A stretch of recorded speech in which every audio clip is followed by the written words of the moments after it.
Yeah, always got to remember that OAX is sponsored by a lot of great companies. We're so happy to have their support.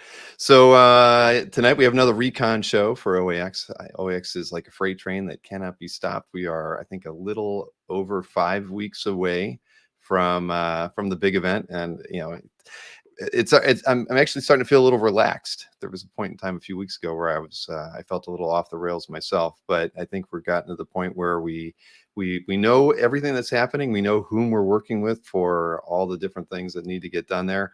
I think the only thing we haven't signed is the AV contract, but I think at this point we actually know whom we're working with to handle that. I saw there was some fun comments related to auctions in the chat earlier, and that's kind of apropos, I think, because we actually are going to talk a little bit about the art auction tonight and let you guys know who the presenters are. Actually, I mean, I'm going to be a part of it, I'm sure, to some degree, but we always felt that we would have someone else managing the auction for us. So we'll be presenting that to you tonight, and even showing you one of the pieces, or well, it's not completed yet, but we'll show it to you anyway, so you can get a feel for at least one of the items that will be in the art auction.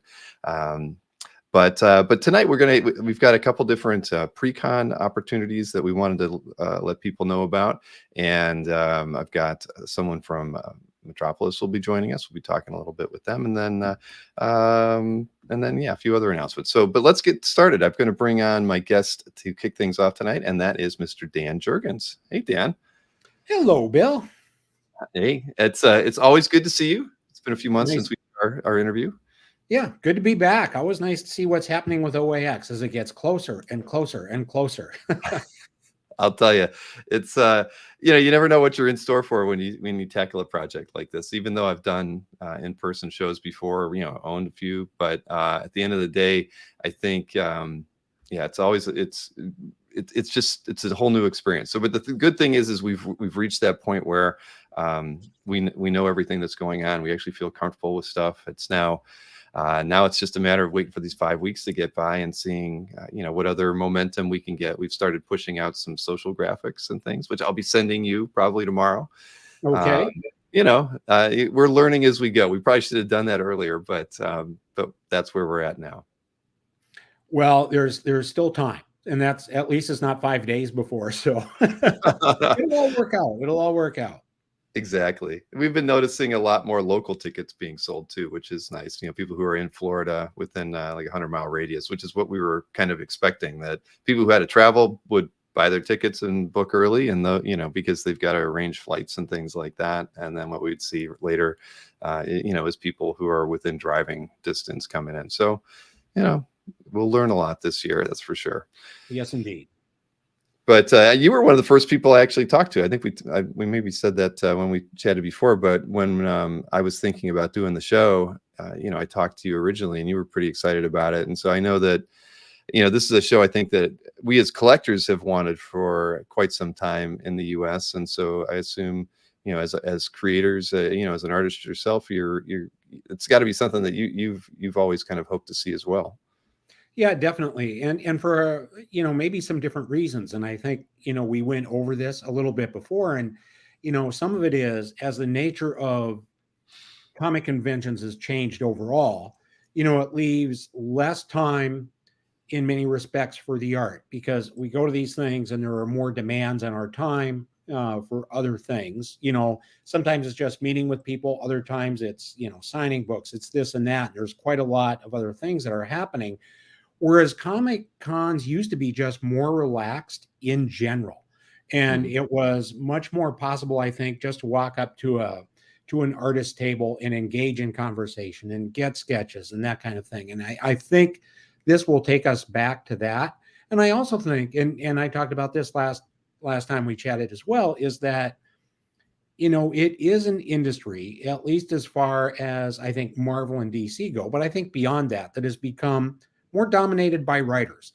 And so what I think this gives us a chance to do is kind of turn the focus back on to the artists as well, and just have kind of a little arena for them. And I think that's really a good thing at this point. So definitely looking forward to it, and can't wait to see how it turns out. Well, same here, as you might imagine.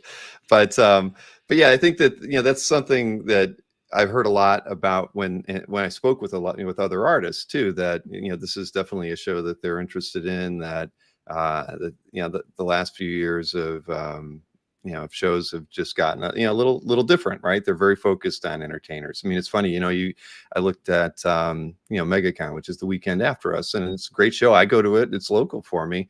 But when you look at the guests, comic creators are like, in the list, they're like the fifth, person there after entertainers and all these other things, anime actors, voice actors, blah, comic creators. It's like, and I know it's an expo. They don't even say it's a con. So, but that's kind of the focus. The focus has definitely shifted away from creators in general. And, for us, if it weren't for you, we wouldn't have a hobby. So, I think this is it's a step in the right direction, and hopefully we'll even see a few other, shows like this kind of spring up. I think it would be nice if we can kind of prove the concept that, that we see more things like this, or at least more emphasis on shows like this. I know you were at GalaxyCon, I think, recently, right, in Columbus? Yeah, just 2 weeks ago in Columbus. Yeah, and it's it was a great convention, and it was a lot of fun. Certainly met a lot of good people there, some of whom are going to be coming to OAX in a few weeks.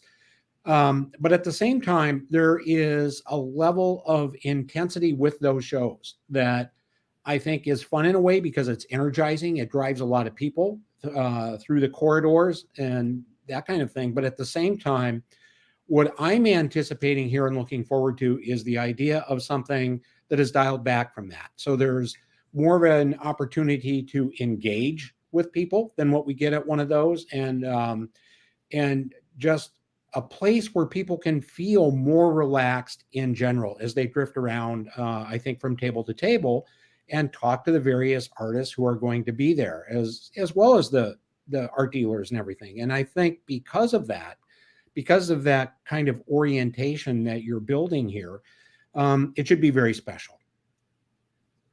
Well, it definitely feels that way. We walked the venue less than 2 weeks ago, just to do it as a final meeting with them. And one of the things that we did while we were there was actually kind of review where we were thinking about, placing, artists within the hall, and as well as some of the dealer and art rep exhibitors.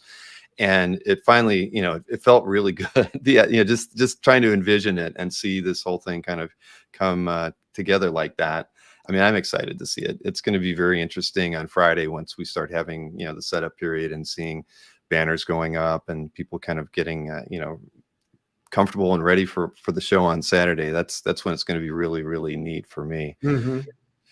So we had talked about we're going to show off some pre-con piece, opportunities for you. I think you said you had mentioned we're going to take 5 Yes. these opportunities in advance of the show. You'd already been contacted by a few people in advance, that have already kind of signed themselves up before we had the opportunity to present this to everybody. So, I'm glad you're open to doing these. I think in its own way, it's kind of good for both sides. It's good for the commissioner to know that they're going to get a piece of art when they're, on their way to the show. They know that at the very least, they're going to get something from 1 or 2 artists because they do that.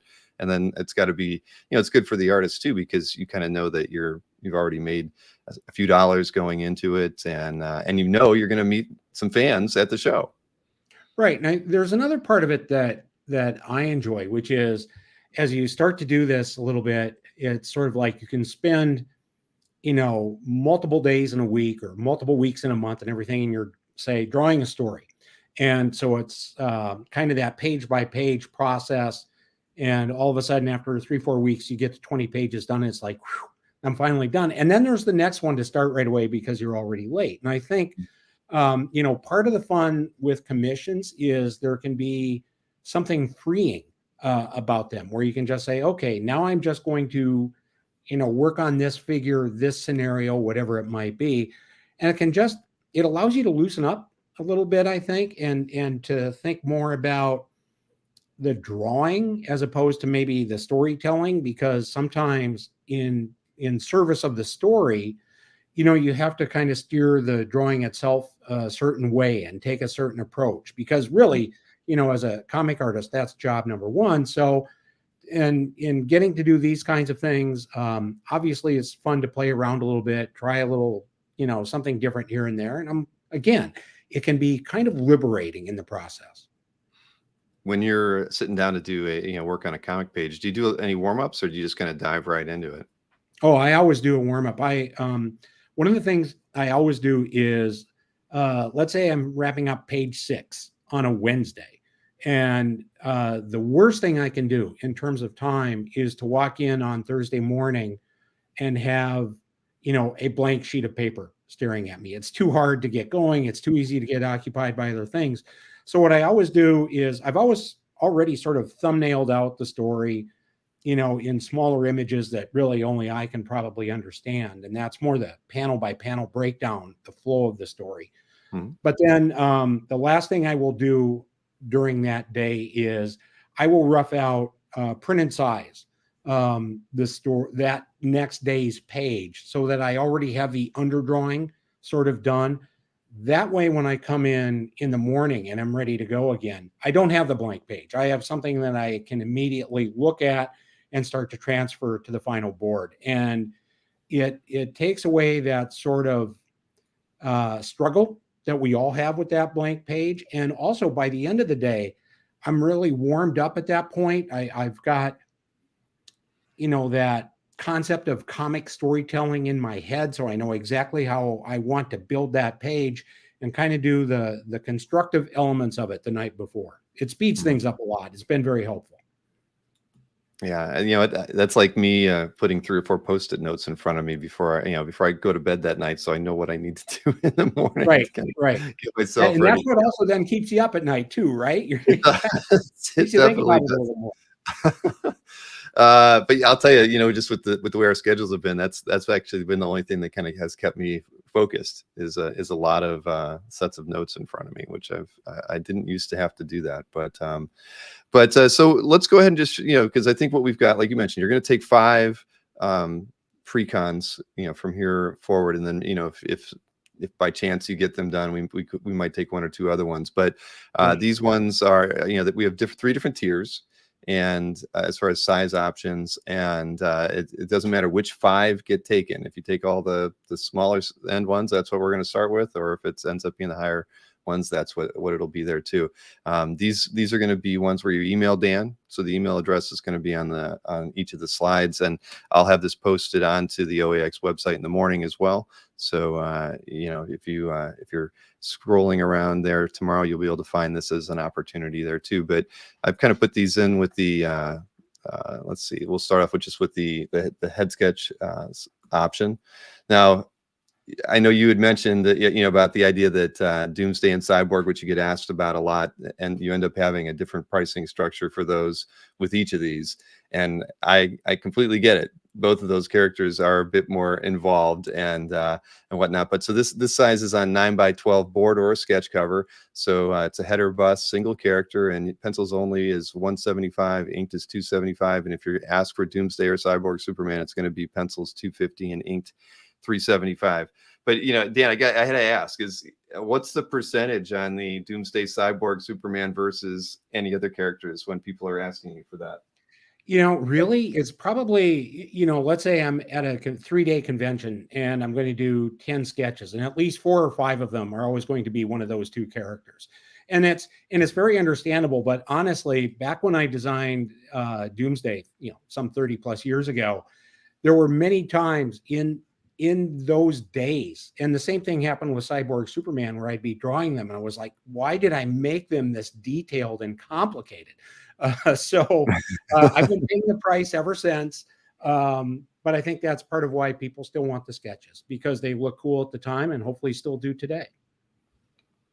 No, that makes perfect sense. Well, when you're in the planning stages and the character design side of things, you probably don't think too much about what it's going to be like to have to draw on panel after panel after panel. But yeah, I get it. Jason, I don't think that we're going to list a 2 character option in here, at least today.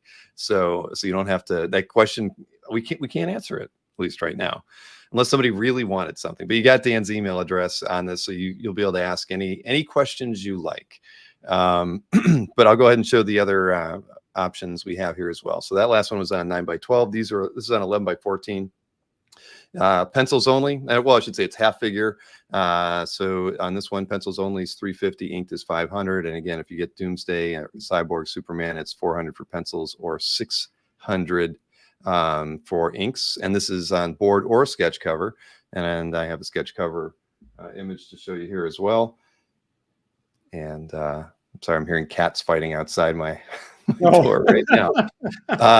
So yeah, that kind of threw me for a minute. But again, Dan@danjurgens.com is the email address for any of these opportunities that we are showing tonight. So the sketch cover was an option for both the head sketch or the half figure. Then we do have 11x17 options as well. And pencils only is $500 on this one, or inked is $700. And this is for a full figure, single character, not two, Jason. And if it was Doomsday and Cyborg, Superman, it's pencils only at $600 and inked at $900. And I've got actually a few example images to show from that. And I think one more here. There you go. Now you see why it costs a little bit more if you're going to go with that option. Right. Yeah. And as I said, they are time intensive. So, anybody who wants me to, cloak and dagger. I mean, they're nice and fast and easy. So let's just do dagger. Kidding, totally kidding. Yes. Right. No. Well, I saw somebody mention just go for the Jack of Hearts. I mean, that's the. I think that one. And then have you ever had to draw Jack of Hearts though? I remember first of all, as a kid, I loved the character. I loved the design just because it was different than everything else there was. And then there was a con, probably about 7-8 years ago. I don't remember which one it was, and someone wanted Jack of Hearts. It was really a lot of fun to do, and I enjoyed doing it. But even as I was like, how did they keep this straight because of the intricacies in the vest kind of things that he wears? So, but still a character with a really fun design that just looks good in print, but yeah, would have been a total pain in the ass to deal with on a regular basis. Right, exactly. Well, that might be if somebody offered you Jack of Hearts as like a regular book or something, you might have passed that one up. I mean, that's one that we always laugh about. It's like one of the more complex characters to draw. We did this mystery sketch thing for the last Comic Art Live, and somebody actually asked for Jack of Hearts, and it came out okay. But I wonder what the artist thought about, because it's randomly assigned to artists to have to do. But they did a good job. I was kind of curious to see, but yeah, it's different. But so there you have the options, everybody. And the email address is Dan@danjurgens.com. Feel free to email in. And Dan, as far as like payment for something like pre-con stuff, do you take payment up front before you do the work, or is that something that you prefer to collect at the show, knowing that you could most likely sell these? How do you normally do that? Right. I will go with whatever the customer prefers in that case. I can take payment up front. If it's a bigger type sketch, a more involved type thing, typically what I do then is ask for half up front and then the rest on delivery. But I'm certainly open to working with what people want to do there. I am one of those who, when it comes to commissions, I do very, very few anyway. And typically my policy has been, I only do what I do at cons for the most part, and maybe, one or two over the course of the year at most that are outside of that. And one of the reasons is I always hate to be the guy who would take money up front and then not get to it for a couple of years. I don't ever want to do that. So I find it, totally acceptable to work with the customer, do what they want. But the whole idea is that I'd be able to, deliver it to them and get it in their hands in a very reasonable amount of time. Mm-hmm. No, well, it's a wise approach. Obviously, a lot of many artists have gotten into trouble, collecting even 50 or 100% up front and then not delivering for a little while. So, yeah, that's a good policy to have at the end of the day. Never overextend yourself. And like you said, if you're doing them mostly at shows anyway, then what you can get done there. So, I mean, typically on a 7-hour show, I mean, how many pieces would you get done on the show floor? Oh, it depends entirely on who the characters are, whether it's a full figure versus a half figure or a sketch cover or something like that. And also, and this gets back to what we were talking about earlier, how busy is the convention itself? So, for example, on the rare couple of times when I've tabled at San Diego, because you end up with, say, 2 panels a day, plus a couple of meetings every day and things like that.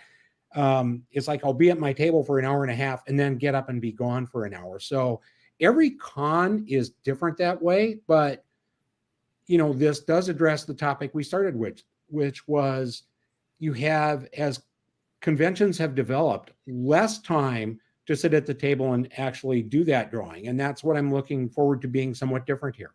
Mm-hmm. Yeah, well, there will definitely be no business meetings at this one, Dan.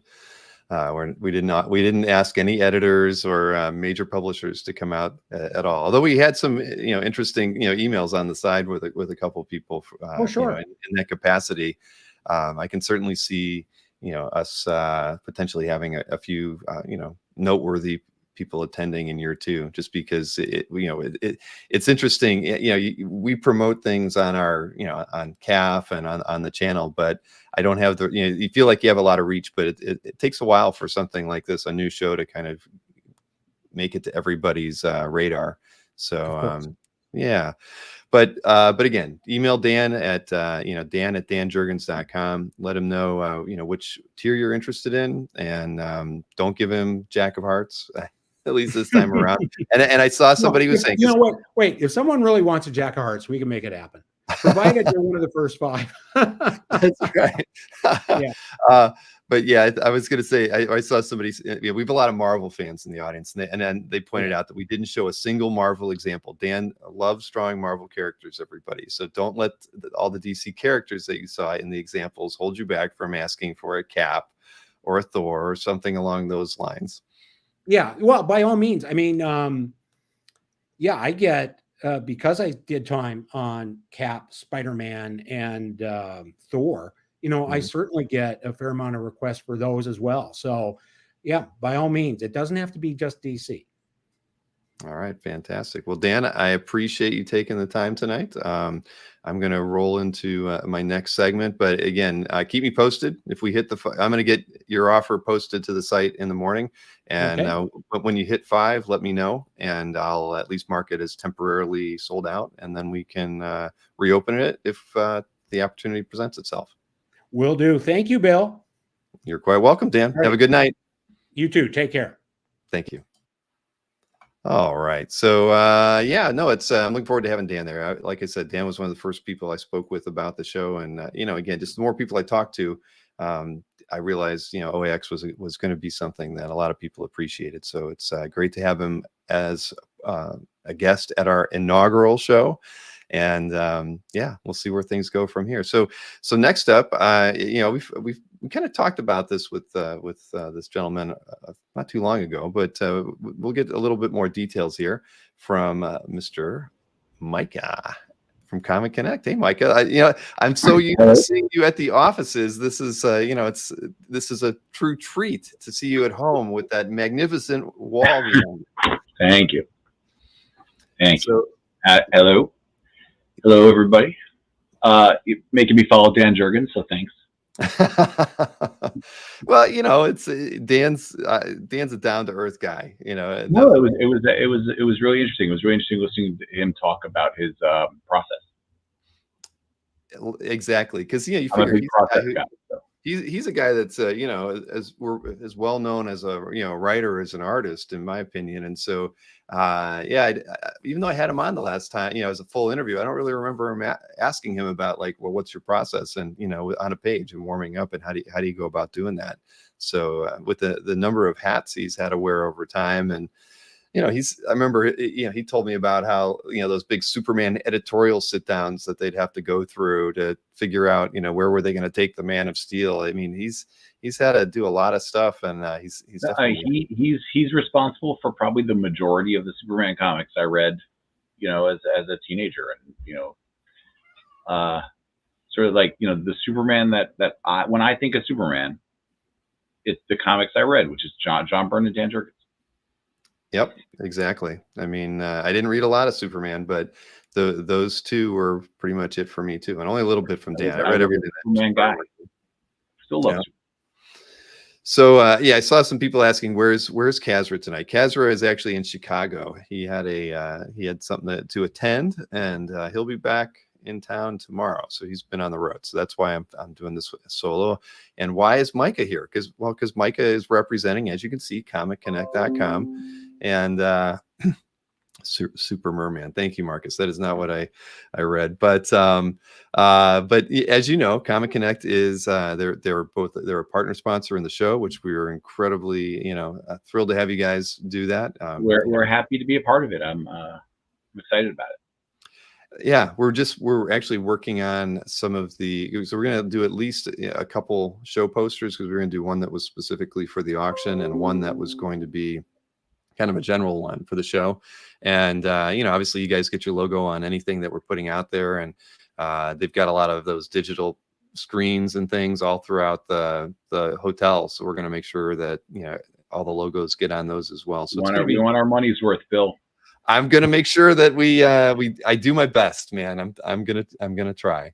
But yeah, it's fun now, because we're at that point now where we're looking and talking about swag and those sorts of things that we could be printing on, and doing. So it's to that level now, which is fun, because we've gotten past all the hard stuff. Who are we using for pipe and drape, and got all that kind of crazy stuff. There was a point in time we were actually thinking about buying our own pipe and drape, because everybody's quotes were coming in really expensive, and fortunately we found somebody who was willing to do it for the half of what pipe and drapes would have cost us to buy ourselves.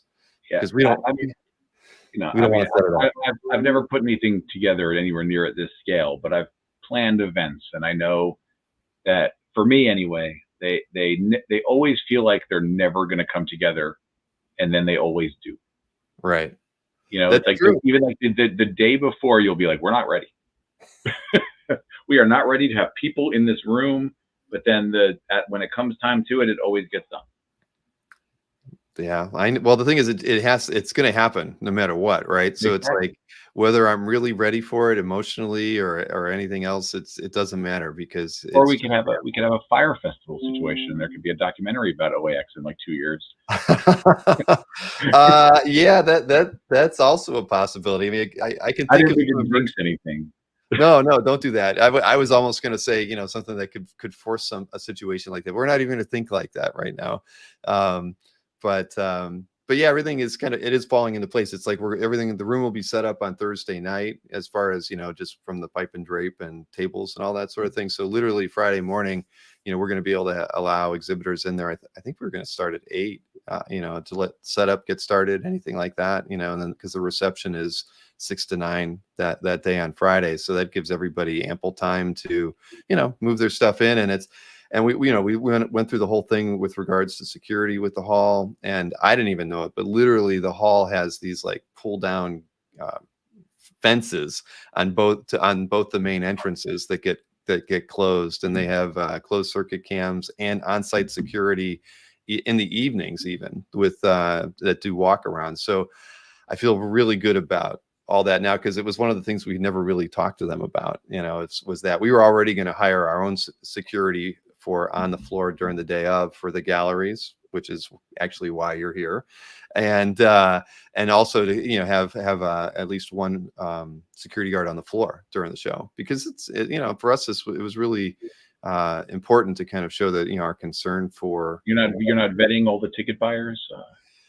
We're not doing background checks on anyone, unfortunately. Maybe the volunteers we should do that with, but but at the end of the day, no. But security was really high on our list, and the bigger and more interesting the galleries that we were going to have at the show, the more we knew we needed to come up and have a very good understanding of what our options were. For day of during the time when the show's open, but also in the evening when everything's locked down. So we feel better now. And that's good because Comic Connect is going to, you know, as everybody knows, we haven't seen a full walkthrough of the galleries at Metropolis/Comic Connect, but a couple of years ago I did that interview with Vincent, and Vincent walked around and we all gawked for hours while he showed us all the art on the walls. And so when we were talking a few months ago, you know, Vincent and Micah offered up the idea that, you know, they would bring a few select pieces from the collection, and we would have a gallery set up for those pieces. And I don't know if we're including going some pieces that you didn't see in that walkthrough. is it because that I didn't even know we had at that point? Okay. Some of the collection was on loan to a DC exhibit in Japan that I believe started in 2019, and then I came on in late 2019, but that stuff was gone, so I'd never seen it. And then the world ended for like 2.5 years, so we didn't get that stuff back until this past summer.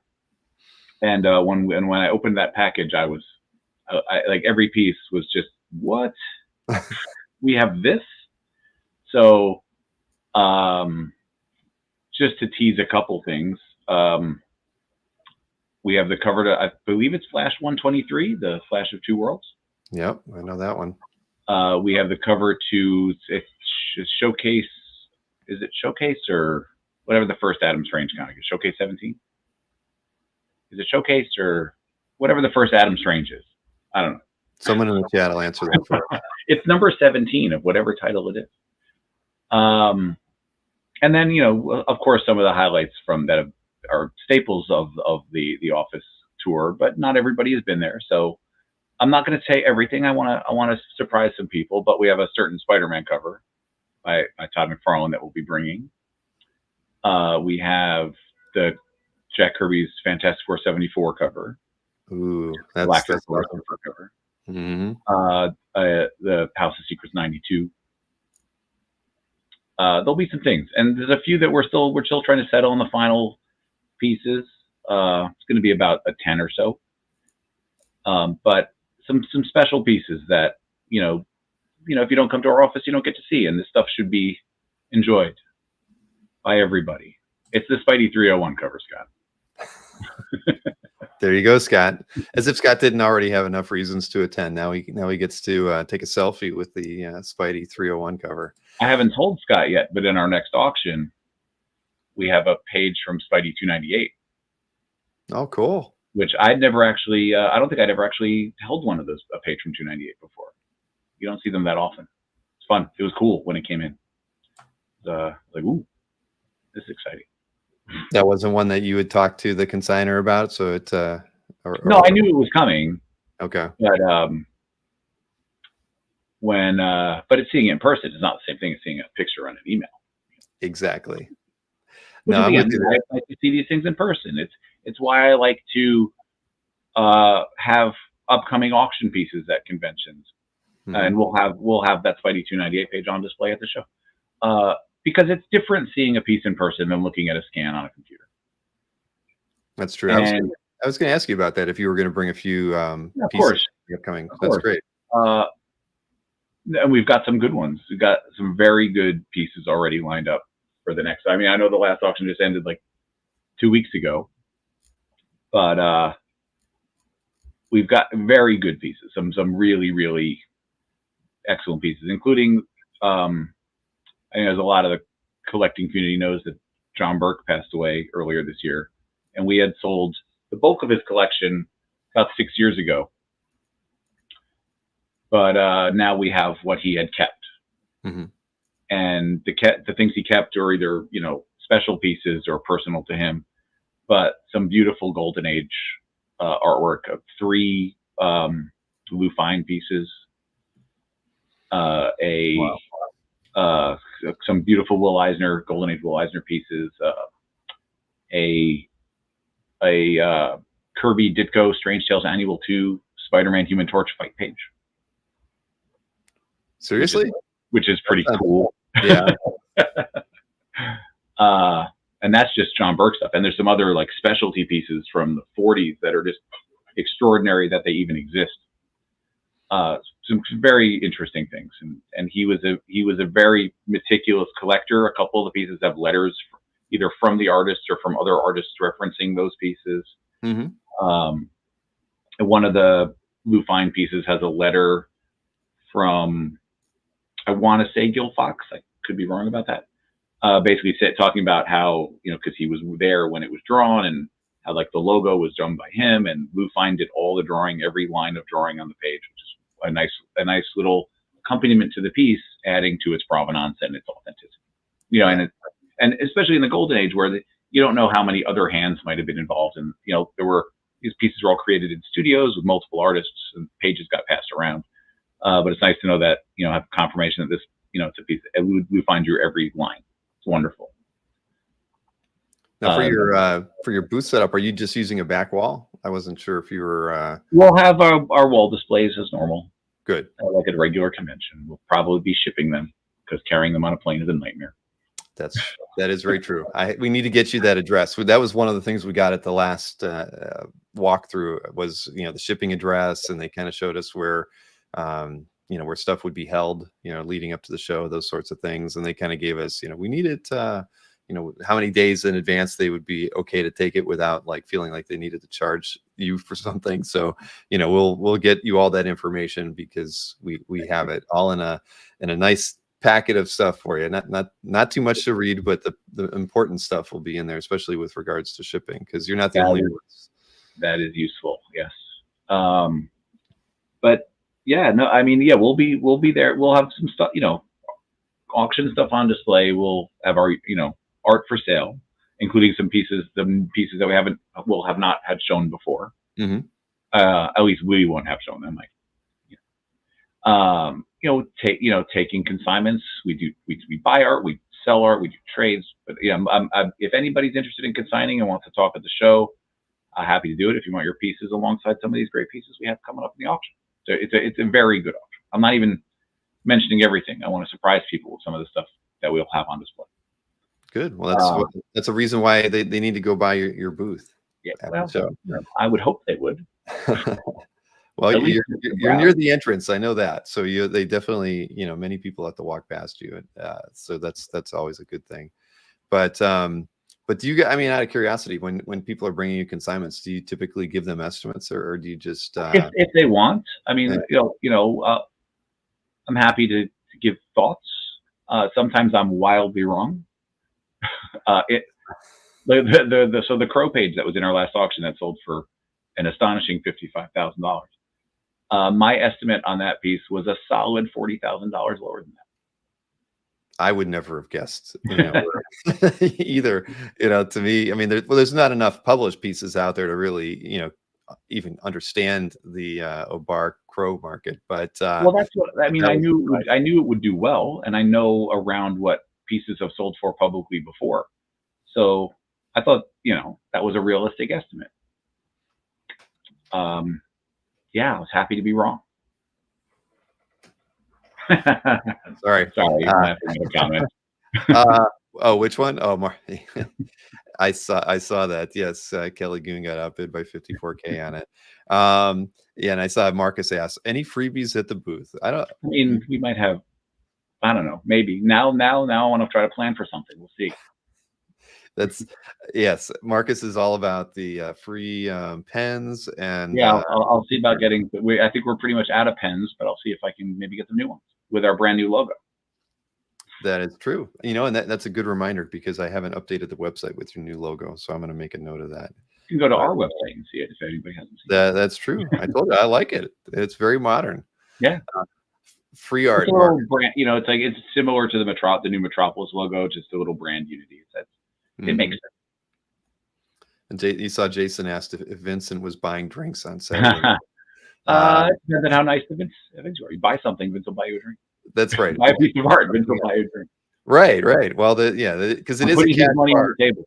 During the auction, it is a cash bar. It's an open bar during the reception, but at the auction on Saturday night, it's a cash bar. But all the pizza you can eat, though. So just kind of, you got to balance. You need a lot of pizza, Bill. I know, because we're expecting like 400 people. So yeah, that's a lot of pizzas. But the hotel, that we had, one of the meetings we had there was with the chef, and they were like, yeah, our pizza ovens can do like, I can't even remember what the number was. It was literally like 25 pizzas every 20 minutes. So we were like, okay, That's a lot. start them at like 5:15, and you might be making them until about 7:30, but whatever that ends up being. Oh, To answer sorry. Marcus's question in the comments there, we can talk at the show. I'm happy to discuss options. You can leave that on the side if you want. Oh, yeah, there you go. Anything. Well, that's just it. I think most auction houses are very open to, Sorry, negotiate another funny comment. one way or another. Yes, exactly. Anyway, but The peanut gallery is in excellent form tonight. yes, they are. Jason criticizing Florida pizza. I've got a cat stuck in here now, and my wife has not come in here to get the cat, even though I keep telling her the cat is locked in my office. Anyway, so well, I'm looking forward to it, Micah. I really am. I think it's going to be great that you guys are bringing the art too.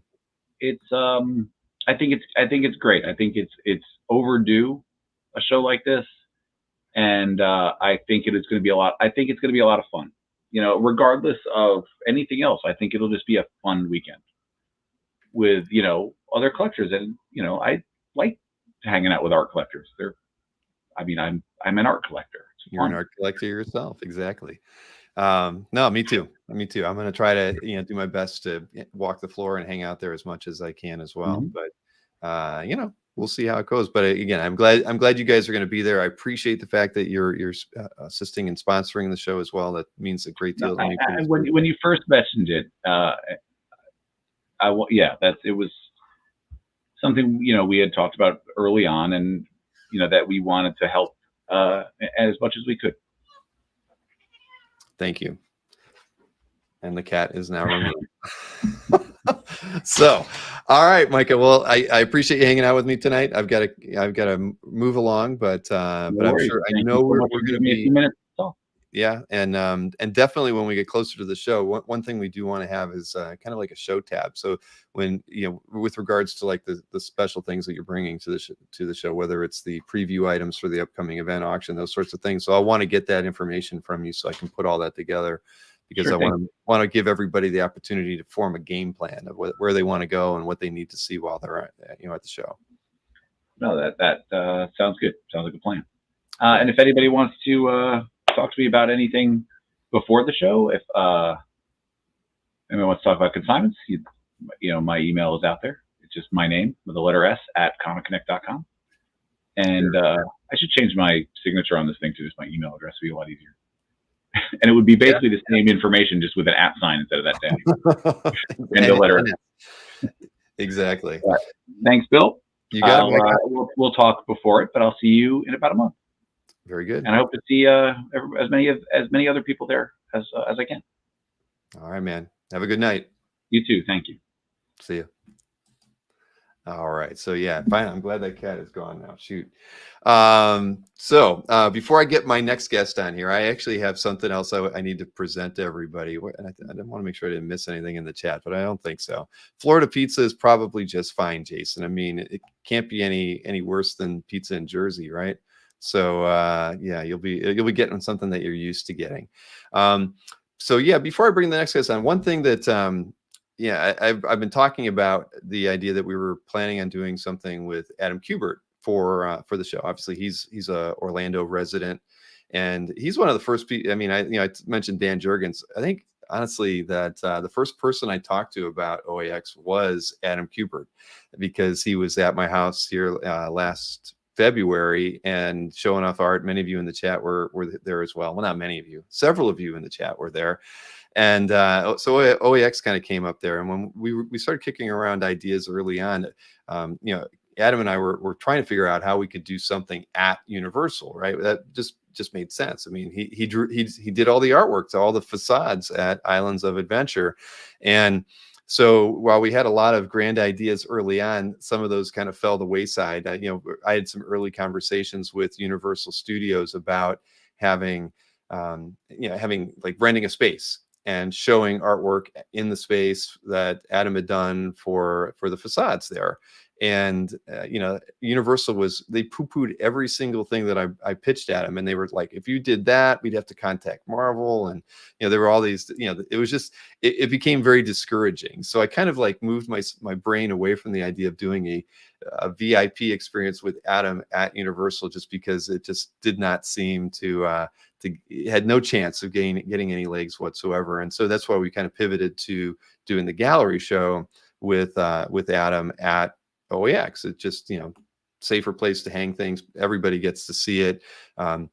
Would give us a spot to have Adam do kind of a talk about the pieces, which I think is, you know, something that if you were here last February, you'd know he's an educator. I mean, from the Kubert School onward, he loves to talk about the medium, and I think that was going to be part of all of that. But so I was talking with Adam last week about you know, about the show and, you know, the opportunities, because he did want to do you know, an advance opportunity. Well, so we kind of went back and we're talking about potentially doing something at Universal with Adam. So we wanted to pitch something to everybody, and Adam's not coming on tonight. He's got a few other things going on this evening, but we know what many of you have already kind of set your travel. So we know that it's may or may not be possible. But for those that find what I'm going to be presenting to you interesting, I'd like you to reach out to me, because it might kind of dictate what we do or don't do, or Adam, you know, that Adam does here at the show for OEX in year one. Because I think for sure, if we don't have a lot of interest in this idea for year one,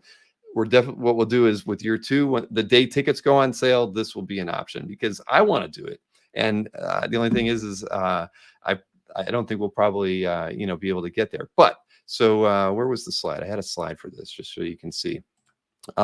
Essentially, they have a Universal has this like VIP experience built right into it. You basically have to buy your own ticket to Universal, like a 2-park pass, but you can upgrade to this VIP experience. It's already part of Universal. And you know, and this is something that kind of just, you know, Adam would really like to do this. And what, you know, the idea being that, you know, you basically are going to end up having someone from Universal that's going to take you around. But and I should point out that the part that Adam's going to do is he's going to do one of those 5x7 pieces. I should have got some examples here. I don't, but I'll make sure I post it to OAX tomorrow. But you know, if you've seen the work that he does at shows, they're gorgeous. I mean, I know it says 5x7. They're usually end up being a little bit more involved in that. I remember showing them to Jason the other day because he was asking me what Adam was going to be doing. So so we wanted to throw this out there to everybody. This could be either happen on Friday in the morning up until probably around dinner time. They usually do these in like 7 or 8 hour windows, and so it could be either Friday or Monday. But again, we know a lot of you have already set your you know, travel dates and everything, so this might not fit. But if it did, email bill@comicartfans.com, and I will be happy to consider this and run it past Adam. But again, you're going to get an original drawing, 5 autographs on stuff that he would probably do at the show for you, and you could pick up the drawing at the show as well. But the VIP experience, it's, you know, it's pretty cool. It comes with breakfast and lunch, and you do have to purchase your ticket to get into Universal. But the cool thing is that as part of this, they actually just take you to the front of the line of every ride that you go to. So, you know, for me, I live here. I've gone to Universal numerous times. Whenever I go, because I don't have an annual pass yet, I always buy like the fast pass option, which costs another $100 on top of the ticket. But here you still have to wait in a line. With this thing, they actually take you to the front of the line for every ride that they can get you onto in a 7 or 8 hour window, which if you're running fast, you can actually hit all like 26 main rides, but you know, maybe it's more like 20. But at any rate, those of you who are interested in this, we would definitely like to know. More than likely, you know, it could be either Monday or Friday. So if you are interested and you email me about it, let me know which date you would be interested in. So, but definitely, if we don't get like, you know, 6 or 8 people that are interested in doing it, we'll pivot and do something different, which more than likely, of course, will involve sketches at OAX as well. So hit me up, bill@comicartfans.com, and I will convey all these thoughts to Adam, and we'll try to work this out. But if it doesn't work out this year, I can guarantee you next year it's going to be a part of the show, because as I told Adam, the one thing I wanted to walk away from with this show was I wanted to get a picture of he and I on the Hulk roller coaster. I figured that would be a great marketing image to have out there to show to everybody for year 2. So yeah, that's that. But again, email me, Bill at Comic Art Fan. Cost of the ticket, total cost. I think when I looked it up, a two park ticket is $200 roughly for either Monday or Friday. And I think the VIP, which, this isn't to us, this is them. The VIP is, I think, around $300 if I'm not mistaken. So, and Adam's piece would be $450. So it'd be less than $1,000. So, for $450 to Adam, and then it's essentially like $500 to Universal, you get all that. And if it was on a Monday, I should add this, even though the VIP experience would end before dinner, you basically have express for the rest of the day. So even when the VIP thing is over, if it was on Monday, you'd be able to go to the park, you'd stay in the park and also just ride everything on the express pass. If it was Friday, I know everybody would be heading back to the hotel, which is right across the street, and you would be experiencing the reception. So there you have it. It's so see, Alberto says he would do it on a Friday. But so anybody interested, please email me. And if we can make it happen this time around, cool. And if we can't, I guarantee you it's going to be a part of year 2. Heck, if we make it happen this time around, we'll still probably do it in year 2 because it's too much fun. But yeah, I'll be jealous of anybody who gets to do it, because obviously I will not. If it happened on Friday, I can't do it because I'll be too busy with the show. So all right, well, moving right along. I've got a new guest to announce. We don't have many. I think we only have 2 other people that we haven't announced tonight up until today. And this was somebody who we've spoken with just really recently in the last few weeks, and so I want to, and somebody who I've seen their work for a while, and I didn't even know it, because it had something to do with Infected by Art. So I'm going to bring on an artist that we've never had on the show before, but I'm looking forward to talking with them right now. Miles Wahl, nice to meet you. Hey, it's great to be here, Bill. Thanks for having me on. It's a pleasure, man, and I'm also happy that both your camera and your mic are perfect, because we, having never been on before, you never know what to expect. But this is great. Awesome. Yeah, I'm glad to be here. It's awesome. And then you mentioned Infected by Art. Yeah, I'm a huge fan of Infected by Art and LuxCon. I mean, I go almost every year just to hang out with my art family mostly. Have we met then, or when's the first show that you went to? I was in the showcase probably around 2017 or 2018. I think I did the showcase for a year or 2. Okay. And now it's just become more fun to just hang out with my art friends and network and talk to people than to show. Well, I hate to say it, then we probably have met. We probably have, yeah. Or at least drank a beer near one another. But because those 2 years I definitely was there. I haven't been back. Well, since the pandemic, I haven't been able to get there, but I'm hoping to go back next year. Awesome. Well, I'll probably see you there then. Absolutely. Well, you're going to see me at OAX, so that's the news. Now, it was funny because Ron Shepard, who I think who's picked up some of your artwork, he mentioned you to us, and at the time he mentioned it, we were pretty much full, and we knew we didn't have any room. And then we redrew the floor plan, and I had remembered that Ron had suggested you. And the thing is, we have a lot of people who collect trading card artwork that are going to be there. And so even though, we had a lot of other artists we could have, talked to, or who had already reached out, I was like, I remember that guy, that Ron suggested, also, is doing trading card art. And I said, we should probably, have another trading card artist on the floor. So that's how this all worked out. So I of course I've read, I've gone to your website. I know some of the work that you've done, but can you tell the audience, a bit about what you've done kind of in the comics realm side of things with regards to your trading card art? Yeah, for sure. I'm an oil painter.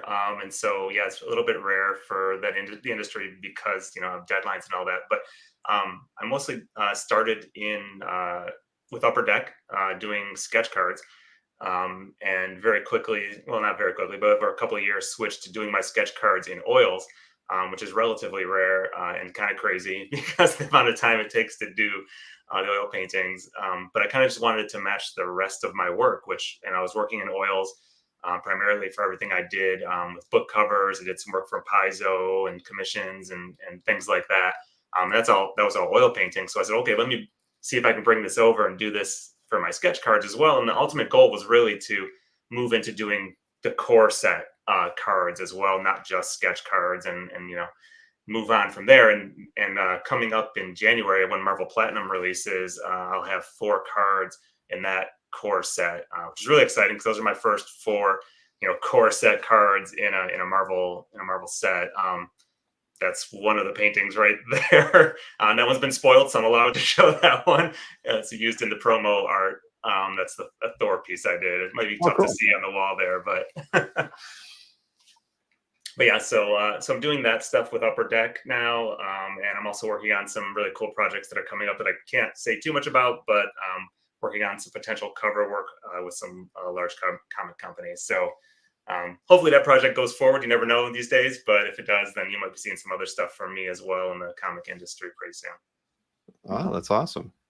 So, prior to doing the trading card art, what was the main way that you were making your living as an artist? Yeah, as an artist, it was book covers for some smaller publishers, as well as for people who are self-publishing.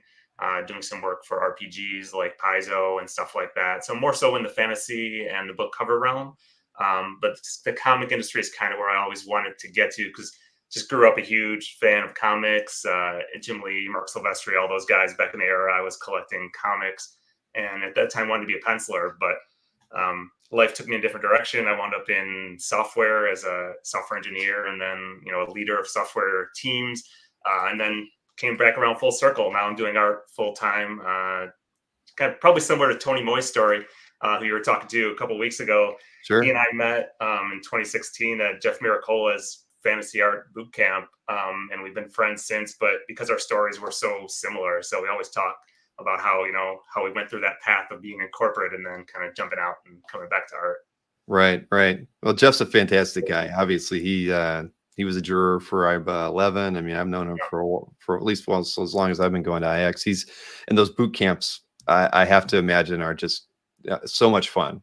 I mean, he's got Joe Jusko, I think, teaching at this. Yeah, this year he's got Joe. It's amazing. I haven't been able to get Joe Jusko on for an interview, and he's doing one of those artist boot camps. I can't even imagine how fun that would be for anyone who gets to attend that, because Joe's just a great guy and incredible, painter, and he knows like all the tricks, having been at doing this for like the last 40 years. So I'm envious. I hope they record it, because I'd like to see some of the segments that might come out of that. Yeah, I wish I could be at that one. Unfortunately, I can't. I've been to 3 of them, I think, in the past. So it's been fun. It's one of the originals. Like we had our own little group, the Jeff Miracle's original group, and there's me and Tony Moy and a few others. So it's cool. We're pretty good friends, all of us. Awesome. Yeah. I mean, we haven't finished the floor layout, but we wanted to keep the painters all kind of together, because we figured, awesome. You all knew each other. I mean, Eric Grove is in the chat tonight too. Eric's awesome. Yeah, he's cool guy.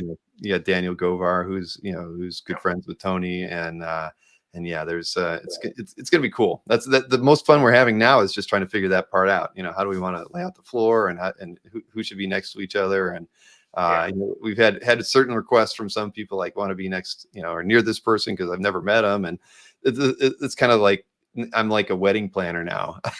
Got to seat the tables properly to make everybody happy. But I can't imagine. It must be a logistics nightmare.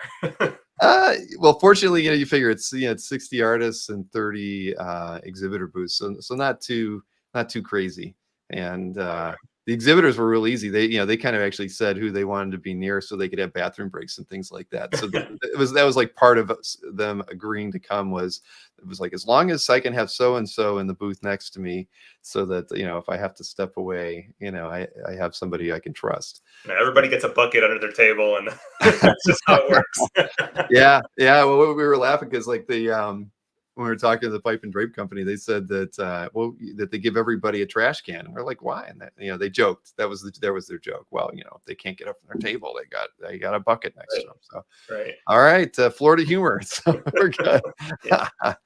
I do want to also give a shout out to Ron, and you mentioned Ron Shepard as well.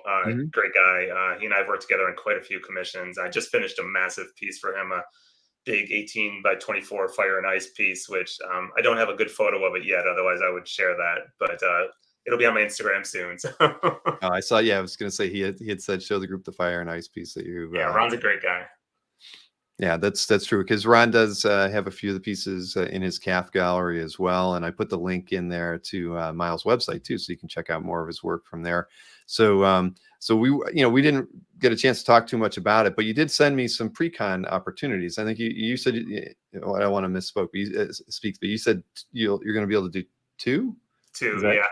Yeah. Because Okay. of the drying time because I work in oil paint, so it's a little bit harder for me to just slam through some commissions, right before they need a little bit of prep time for it to dry and to be able to varnish it and stuff. So I'm accepting 2 commissions, but they have to be in by December 31st. Otherwise, I won't have time for them to dry.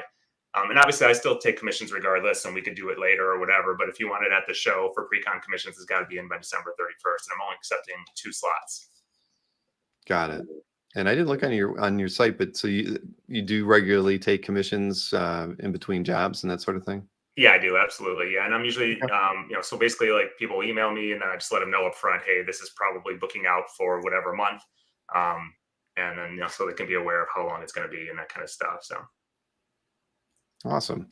So here, we'll go ahead and show we've got a couple slides with, I think, 4 different options on them. So first up, we have, let's see, these are on, of course, for me, I've got something covering the numbers, but I think it was 5x7 or 6x6. Is that correct?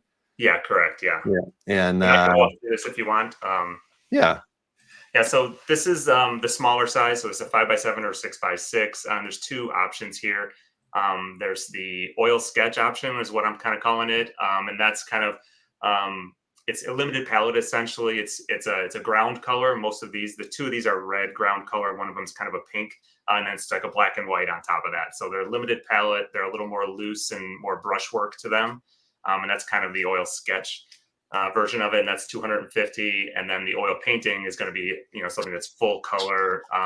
These are both single character bust with kind of this misty background you see in the background there. And then that second one, the oil painting version is full color, whatever colors we need for the characters. Got it. Yeah. I've shown quite a few of like Dave Palumbo's oil sketches. I just think that they're very similar to what you've done there. They're fun. They're fast, but they're very beautiful. And, so this is kind of a similar thing now. So these are done on board or?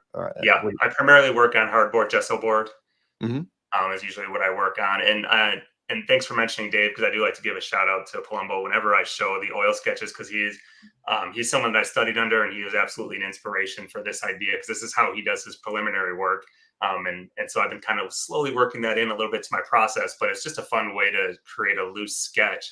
And it has a lot of energy to it, and you keep that energy in the painting. So, and I can offer it at a cheaper price point because it's not quite as elaborate and time consuming. Right. No, that's cool. Yeah, Dave's just an amazing guy. So down to earth. I love his work, and he's just one of the coolest, nicest people you're ever going to meet at a show. And a great teacher as well. I haven't had that privilege. I did go to, I actually went to school for painting and ended up being a sculptor. But that's why I have a deep appreciation for oil painting. I know how difficult it is. But yeah, these are fantastic. And so this was the small set. And then you also were doing and this is my medium size. Yep. And these are the only 2 sizes I'm offering for pre-con, just because I don't have the time to do a larger piece for the show. But obviously, I do those as well. And these are 8x10, and so similar idea here with the oil sketch, just at a larger size, 400 for that. And you see there the Ghost Rider one and the Carnage one. I actually painted those ones live on a couple of sketch card related streams. So if you're interested in seeing how those are painted, there's a couple of streams I'm on. You might be able to find it based upon my name. I can't remember the exact, dates or times or whatever. And then the oil painting version. So that's, again, the full painting, whatever colors are necessary. And that's 500. That Iron Man piece you see there on the right is actually one of the pieces I'll be taking with me to the convention for sale. So that's one I just finished. So picture there is not quite as good as the other pictures, because that's a cell phone picture, but the other ones are better pictures, some of them anyway. But I just finished that one. It was still wet on my easel when I took the photo. But just an example of what an 8x10 might look like. So you get a Sure. little bit more than just the bust. Often you'll get a hand in there, some more of the body or whatever makes sense for the character.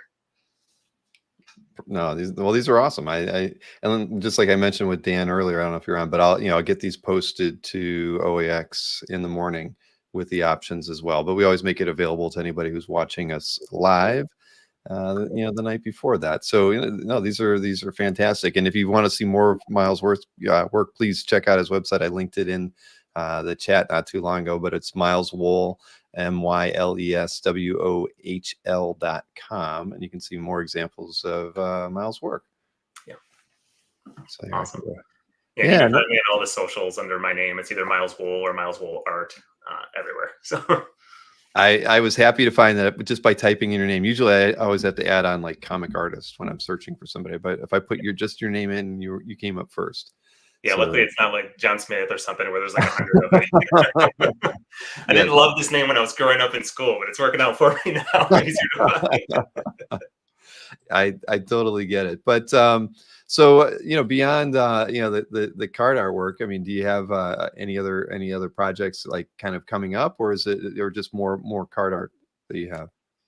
There's always a steady stream of card art coming. But also I do have some bigger stuff that I can't divulge just yet, but I'm working with one of the larger comic companies on some stuff. So hopefully, you never know how projects go, right? But hopefully everything goes through and I'll be able to announce something, in the coming months related to that. So there are bigger things coming down the road as well, which is awesome, and stuff I'm super excited about because it's stuff I've wanted to work on, since I was a kid that I've dreamed about working on. So it's gonna be a blast. Just like when I get to hold those cards in my hand, those Marvel Platinum cards in my hand, I'm gonna geek out for sure. I got to buy a box and open them and like everybody else, Mm-hmm.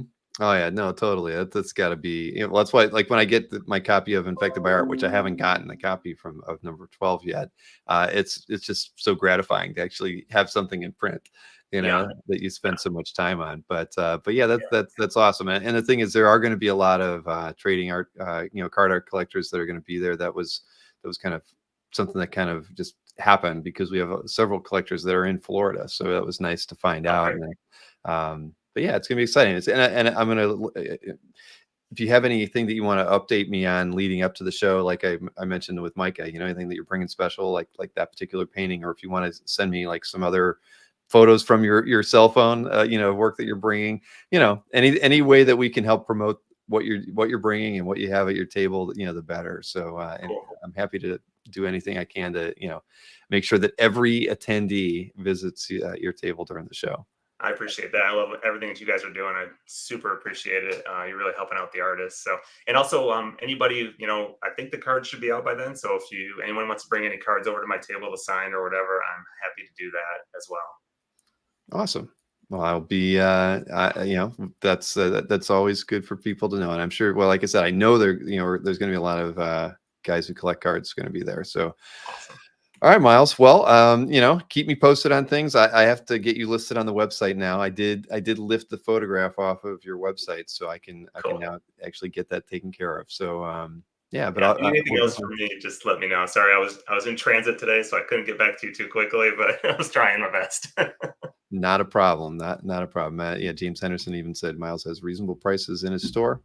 And I saw a couple of people mention that they like the Miles Morales piece that you had, and someone mentioned the Weapon X example on your site too. So, yeah, no, this is awesome. And again, I'm glad to be having to have more painters coming to the show as well. I just think my affinity there. You can see I've got a couple Bob Eggletons on the wall, and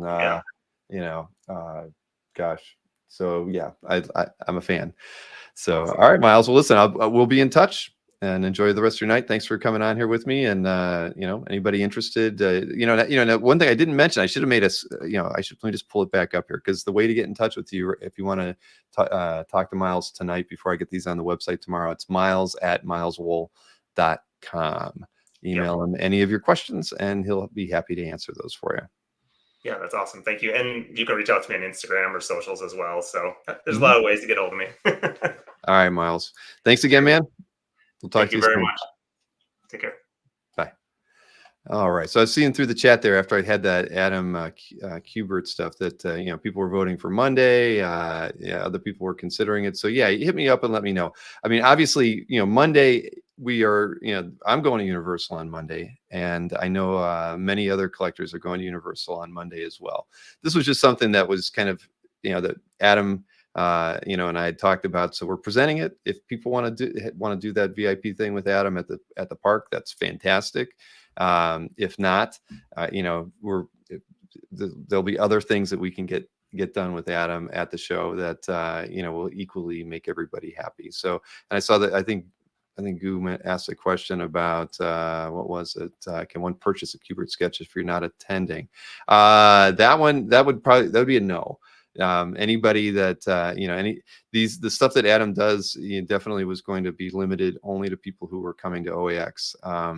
So, I mean, clearly with the Universal experience, that was the only thing he was going to do. But if he wasn't to do that, it would be an OAX only thing that he was going to do, because we do have a fallback option if the first one doesn't happen. But I figured I'll wait, and we'll give everybody a week. We know it's the holidays, so I'll probably know by next Tuesday if we're going to do the Universal thing with Adam, or if it's going to only be it'll be the other thing at OAX. So there you have it.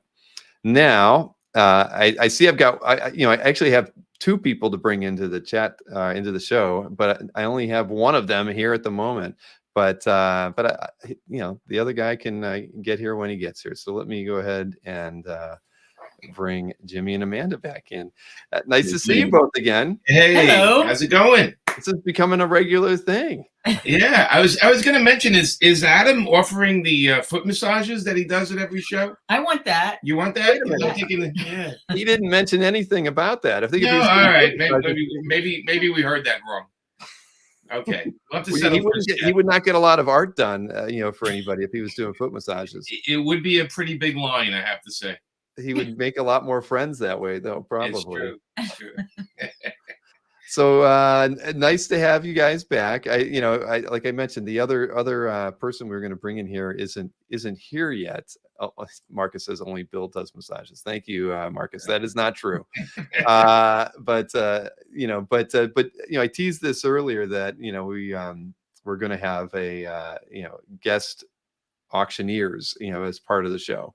And I mentioned this to Jimmy, about 3 weeks ago, and he was like, "Yeah." And it was funny because when Kazra and I were talking about it, Jimmy was like the first person that came to mind. It's like who in our community would probably be really good at handling a crowd, knows a lot about art, so you can talk about the pieces, and and would probably be a lot of fun to listen to. And who has experience shaking down people for money? Growing up in Brooklyn, that was a part-time job at night. Yeah, a couple of guys got a little behind on their payments. We go in, have a nice little talk, little chat, So when you see these people at shows and they owe you some money from past commissions or something like that, you can anybody needs any help, Bill, I'm there to help out. But no, I'm looking forward to that because I love an auction. I love talking up artwork and then getting people excited about getting to being there and bidding on something they never even thought they wanted. That's so and yeah, it was always you mentioned ML mentioned Stanley. I was that was a real gift being able to do panels with Stan. I would MC with Stan, and he trusted me not to terrorize him too bad, and plus his hearing was bad in one ear, so I had to always sit on his other side, and then he would kind of play a game, like I'd tell him what the person said in the audience, and then he would get it wrong and say, "Why are you telling me?" He would play this game with me. He would terrorize me the whole time he did it. But that was very Stan, It was. He would just always tell me, "Be kind to me." He would say that right before we go on. He'd go, "Just be kind to me. Don't terrorize me too bad." And I'm like, "Never would. I never did." Yeah, with the audience, that'd be one way to have the audience turn against you as the MC at that point, because Stan was beloved going out to, you know, in those last, you know, 6-8 years, you know, when he was on tour all the time. I mean, we had him at Big Wow. I mean, and Yeah. it was a crazy experience to see that kind of outpouring of love for somebody. Yeah, no, I've done it so many times with him. I actually knew all the answers to his questions, and we always talked. Me and my buddy Nelson always talked about doing a panel where it was Stan Lee's ghost, and I was just off stage, and it was just a chair, and I would be answering questions from the audience, like with nothing there but a chair, and I do my best Stan Lee and answer the questions, and because I do know all the answers to every question he's ever been asked. That's not a bad idea. Maybe a future OAX show we might have to we could do a panel like that. It'd be fun. That guy, get rid of that Ditko guy. You know, that kind of stuff. Yeah, but so hey, you know, well, the other gentleman isn't here, but you know, I actually have a preview of one of the pieces from. It's not complete, and I don't even think I told you both about this at all, but. You know, we kind of have every artist contributing a piece, you know, whether it's something they're doing special for the show or they're giving us a published piece. But early on, well, I can't say early on. After I knew that Adam Hughes had agreed to come, I had pitched an idea to him about doing a piece for the auction and having it be something that he worked on with another artist. And he was very, very excited about this opportunity. And so I had to talk with the other artists and make sure everything would work out. And so they were both up for it. And I finally got the scan from Adam a few weeks ago. It's now been sent to the other artists to work on. So I can show you the piece. I can show everybody the piece so that they kind of know something that's going to be in the auction. Let me see. Nice. Oh, look at that. So he's going to have an anchor. Well, so he's already inked this piece. This is going to Gerhard. Gerhard. Oh, okay. Gerhard's Some gonna backgrounds. Yeah, he's going to do the backgrounds on this, just like he would have Nice. done. And I said, you know, Red Sonja would be cool because you know Red Sophia. There's a crossover there. Yeah. And I didn't think but I said you guys can do whatever you both decide is the right thing to do. And so Wow.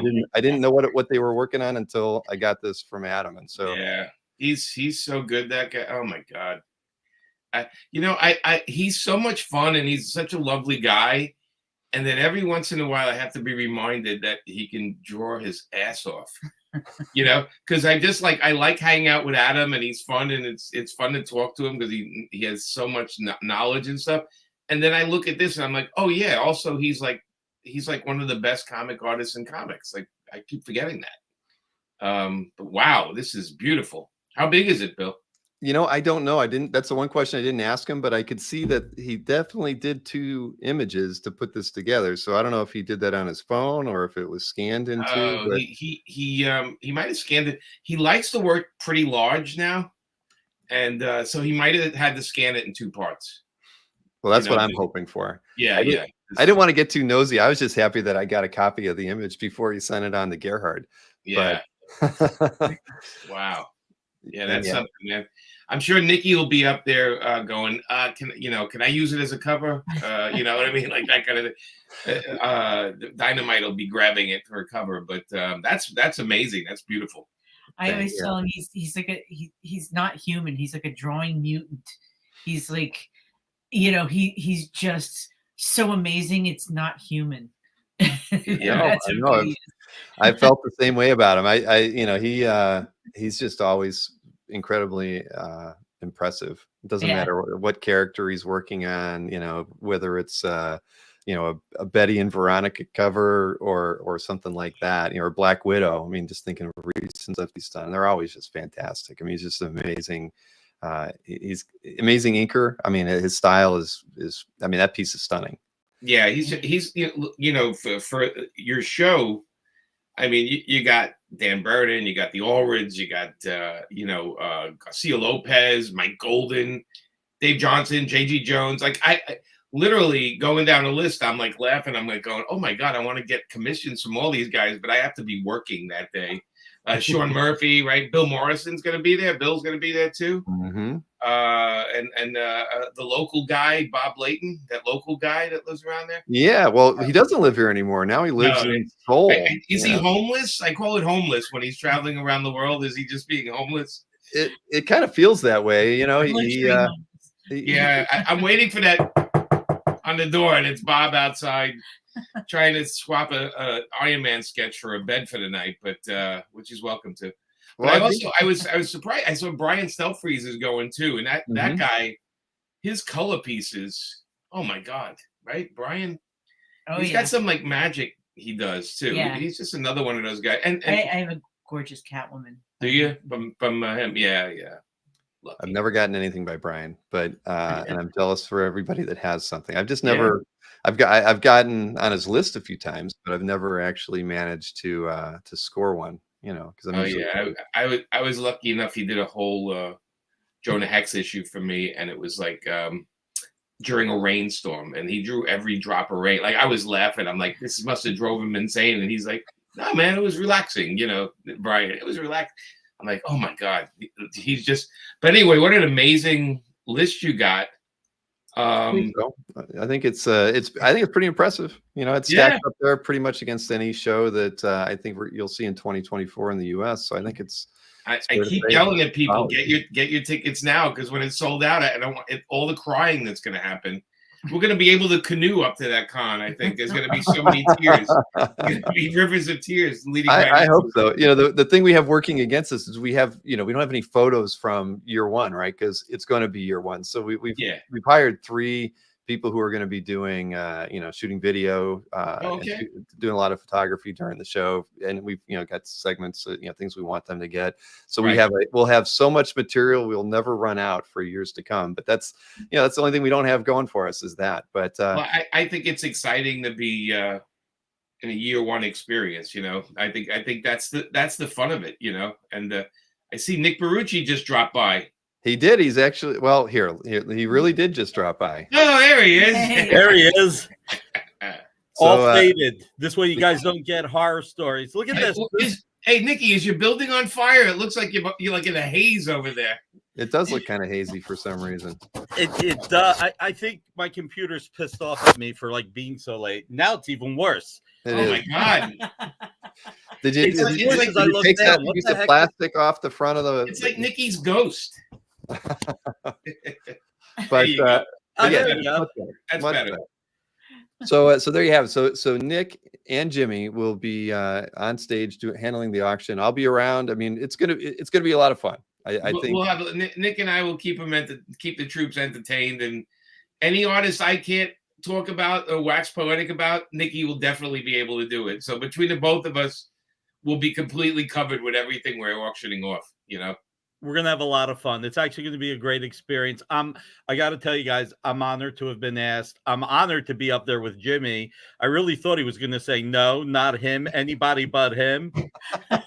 I did tell Nick that I went and I had to ask Jimmy, can we, is this cool?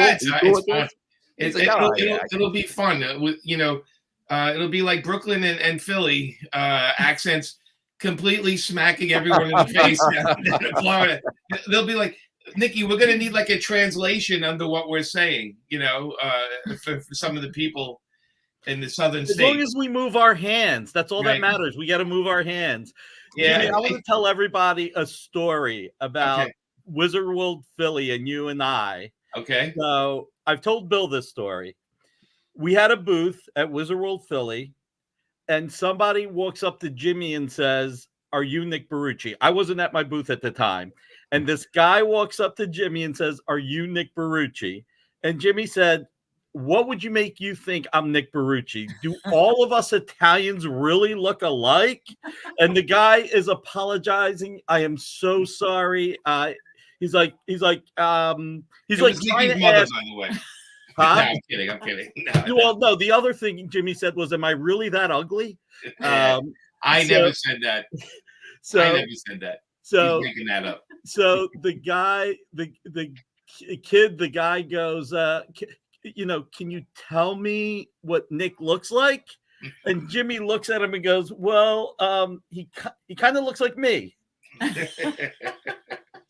There you go. So the that guy sounds was like something I'd say. It's just this classic thing that everybody at the booth was laughing about. They were chuckling when Jimmy said, "Do all of us Italians really look alike?" And then when he said he kind of looks like me, it was.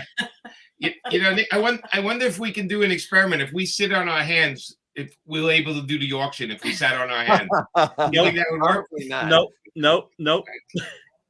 Matter of fact, if only one of us sat on our hands and the other one sat next to him, moving their hands, Right, the they other would one think go. that you're the ventriloquist and the other one's the dummy, which means I got to be the dummy. Yeah. Now this is going to be a weekend of madness and fun, and I think auctions are always fun. I got some of my best pieces from auctions because because for some reason, like I got an Eisner page, and I beat out Albert Moy for it because I think he got there late to the auction. This is a million years ago. I think it was at Heroes, but I've gotten some stuff from auctions that I never thought in a million years I would win. And then like the bidding went quiet and I was like, oh yeah, okay, I'll take that, you know. So auctions are great like that because it's funny because we've seen it where people will waiting for that one piece by that certain guy, so they don't want to spend their money. And that's when I swoop down and start buying everything else, you know. Well, there's definitely going to be some good pieces there. I mean, you didn't see it, Nick. I showed off the Adam Hughes piece, the Red Sonja. I'll watch the replay. But Nick, I want to say I gotta say one other thing. I'm really looking forward to this show. I've said this to Bill. This is going to be the first convention in decades that I can go to and actually be a fan, walk around, see my friends, and actually meet people I never met. Like in San Diego, I was so lucky. I got to meet Mikhail. I got to meet Comic Art Boston. I met Marcus. I met so many people. Alberto wasn't there, but I'm looking forward to meeting Alberto. Here's the funny thing. Fish and Jason live like an hour and a half away from me, and I still haven't met them. So I'm really looking forward to just being a fan, walking around, meeting new people, and talking to my artist friends, and actually not worried about a line of 200 people paying $20 a signature and feeling guilty that I'm trying to say hi to somebody. So this is going to be so much fun. I am going to chill. I'm not bringing any art down. I'm not saying I'm not coming home with any art, but I'm coming down to have fun. You gonna wear shorts, Nikki? You gonna bring a pair of shorts? Oh yeah, because everybody wants to see my legs. Oh man, but it is gonna be a lot of fun, and yeah, I'm looking forward to seeing what other pieces are in the auction. I know Simone Bianchi is doing a painting. I won't say what character. He asked us what character to do, and I remember when I interviewed him, the character he said he liked the most, and so I said, "Why don't you do that one?" Because you figure we get a pretty nice piece out of that. And Mike Allred has actually got 2 paintings he's giving us for the auction. So yeah, it'll be great. As soon as I get pieces in, we're gonna put them up on CAF so everybody can see what we've got coming in. So it should be fun. I'm excited. As are we all. So yeah, it's less than, well, no, I was going to say less than 5 weeks. A little more than 5 weeks is when the show is going to be. So I hope everybody's emotionally ready. Your money now. You gotta save up right. Money. Yeah, I even stopped my side art selling shows to make sure that everybody has money. I mean, it's the holidays too, so I mean that's gonna, yeah. I gotta be smart about this to make sure that people have cash when they come in. And my wife actually told me that I can bring 10 grand to the show. She's like, I want you to buy art while you're there. I'm like, guys, she never tells me I can. Really? That's great. You gave me a figure. Bill, all right. You're going to be stressing. You're going to be stressing all weekend, Bill. I'm giving you a heads up. Okay? I know. You're going to worry about everything. And it's going to be like a wedding, like your own wedding. It's going to go by like that. And yeah, my wedding, I didn't mind. I just sat back and, Maureen had to do everything. And that was easy. But this one, I know it's going to be totally different. But I hope to at least be able to take a few hours each day to go around and pick up stuff. Because now I actually have a budget. I've got I've got $10,000 I can spend up to. So there you go. Jimmy, I heard you talking about how first year shows are great, and I'll tell you the prediction I said on Friday. My prediction on Friday was first 2 years is our show, like all of us collectors, all of us artists. Year 3, it's going to explode, and it won't. It'll be great for the hobby. It's going to explode. Right. But these first 2 years, as Bill's building it, it's going to be a lot of fun. In 5 years, we're going to sit there and go, remember how much more cozy it was in year 1 and year 2? You know, I mean, this show is going out of its way to make sure it's cozy, and you know, it's not like the cluster F of some of the other shows that happen. That you go and it's like all of a sudden it's like 95 celebrities that, you know, they were in 1 minute of a movie from 30 years ago, or how we have it a lot of times with our booth is like the people come over and they go, I'd love to buy one of your books, but I just spent $400 getting a photo with the guy that plays Thor. And I always go, well, you know, he is a millionaire, so you have to keep that up. You got to keep paying into his millions. But I think this show is just going to be.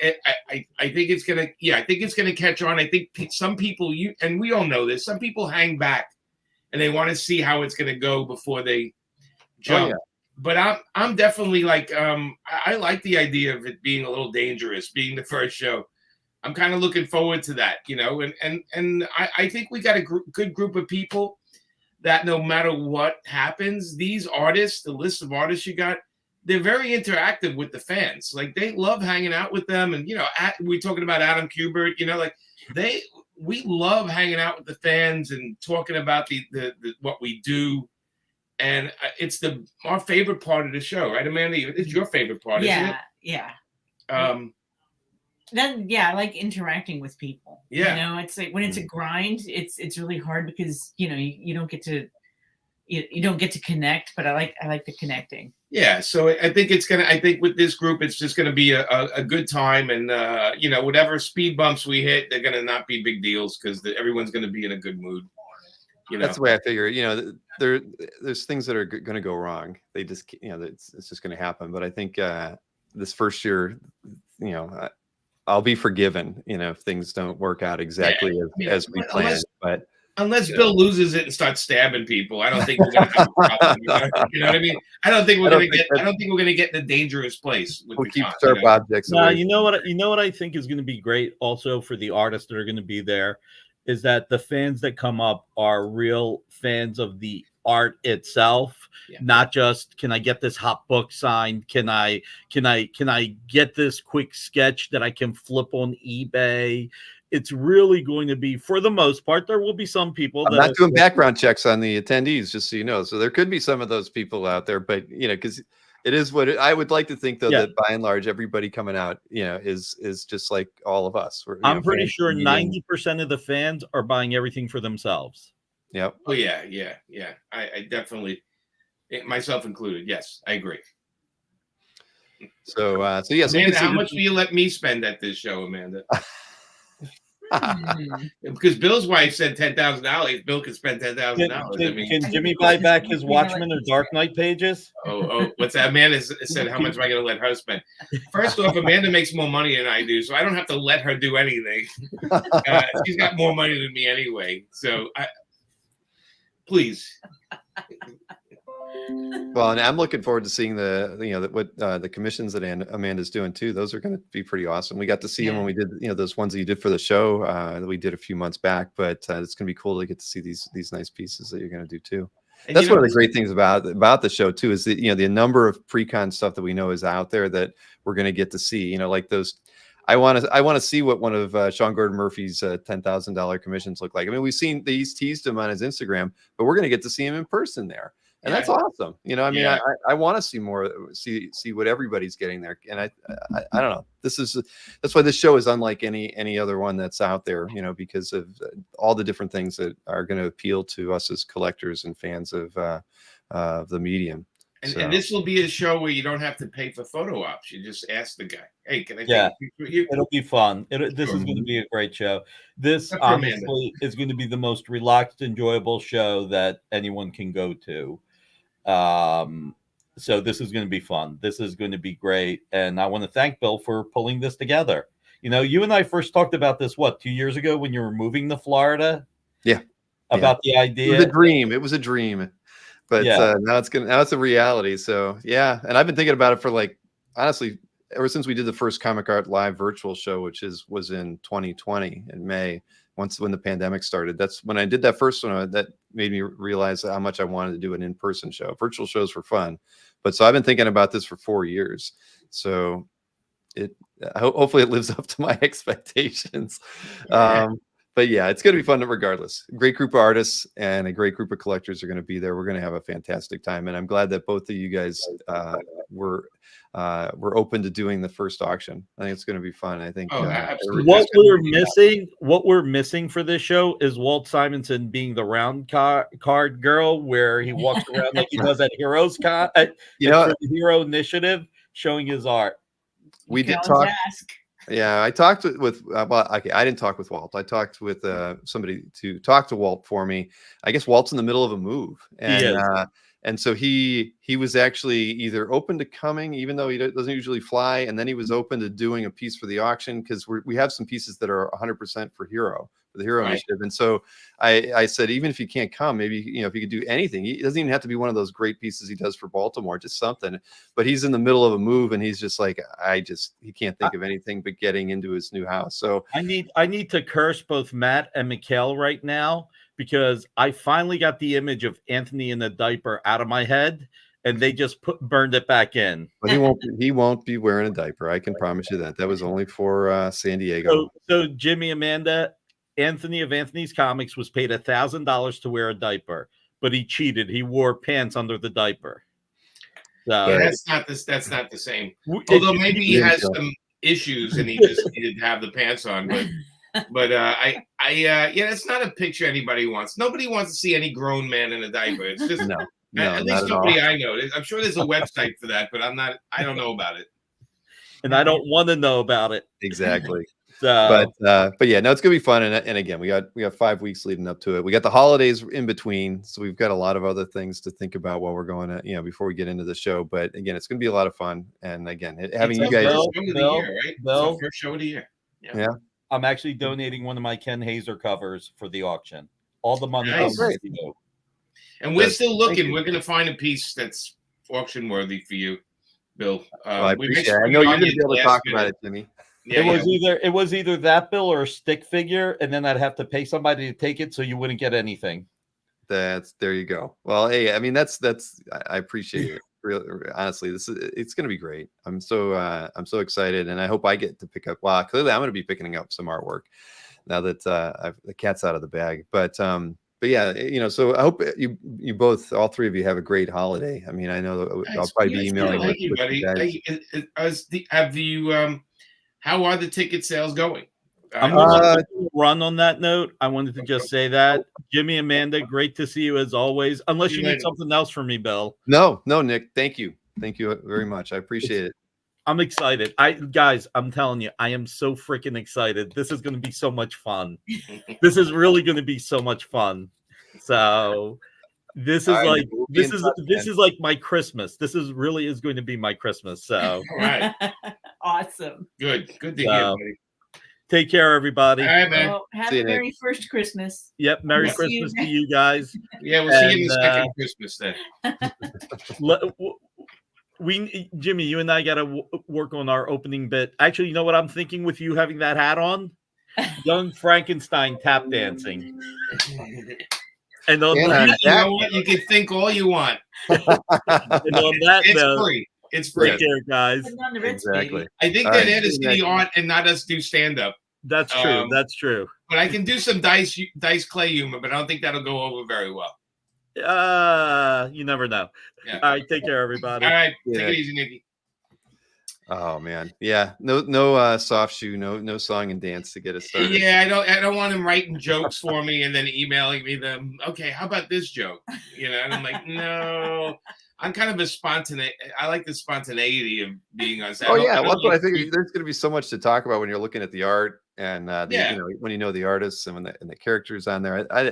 I think it's going to flow pretty well. And I don't know how. I think we're going to probably end up with like 60, 70 pieces in the auction based on. We'll be able to push them through. We'll shake down some people who are not putting their hands up, and all that kind of stuff.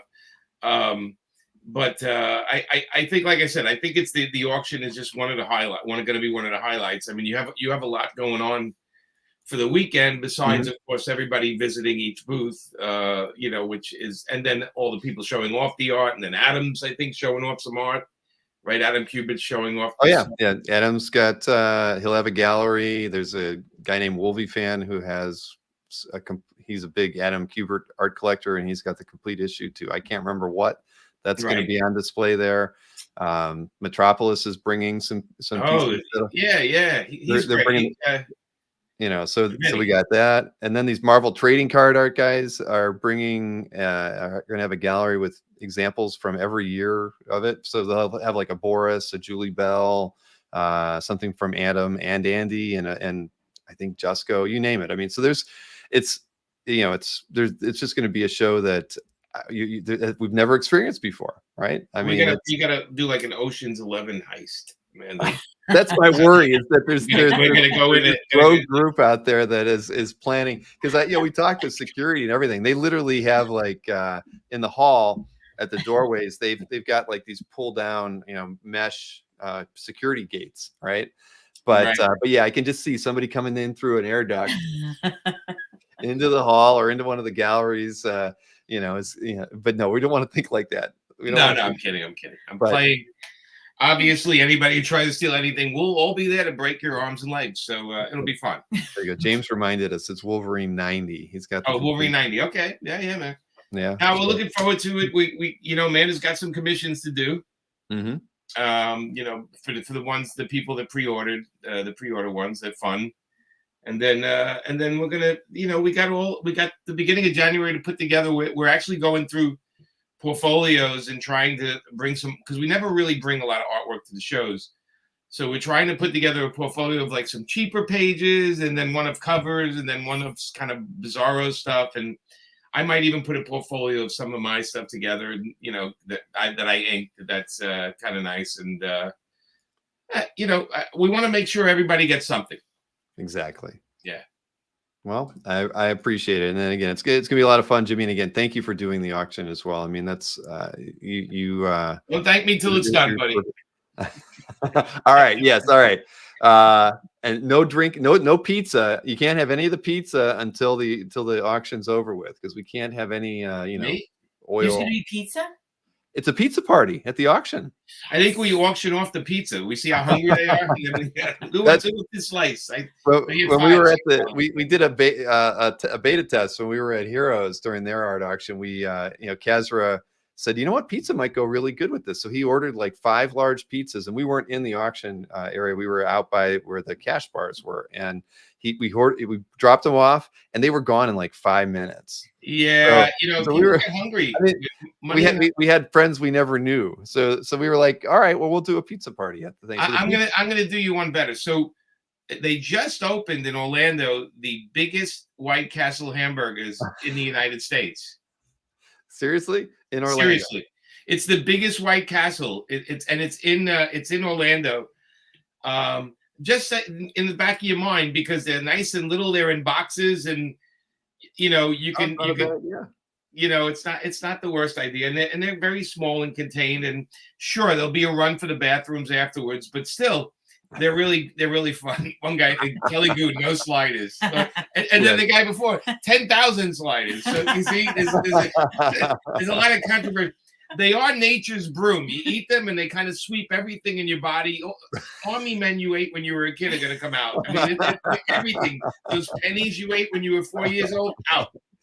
Oh my goodness. See, this is why I knew you'd be perfect as an auctioneer, Jimmy. You're going to keep everybody laughing, on their toes.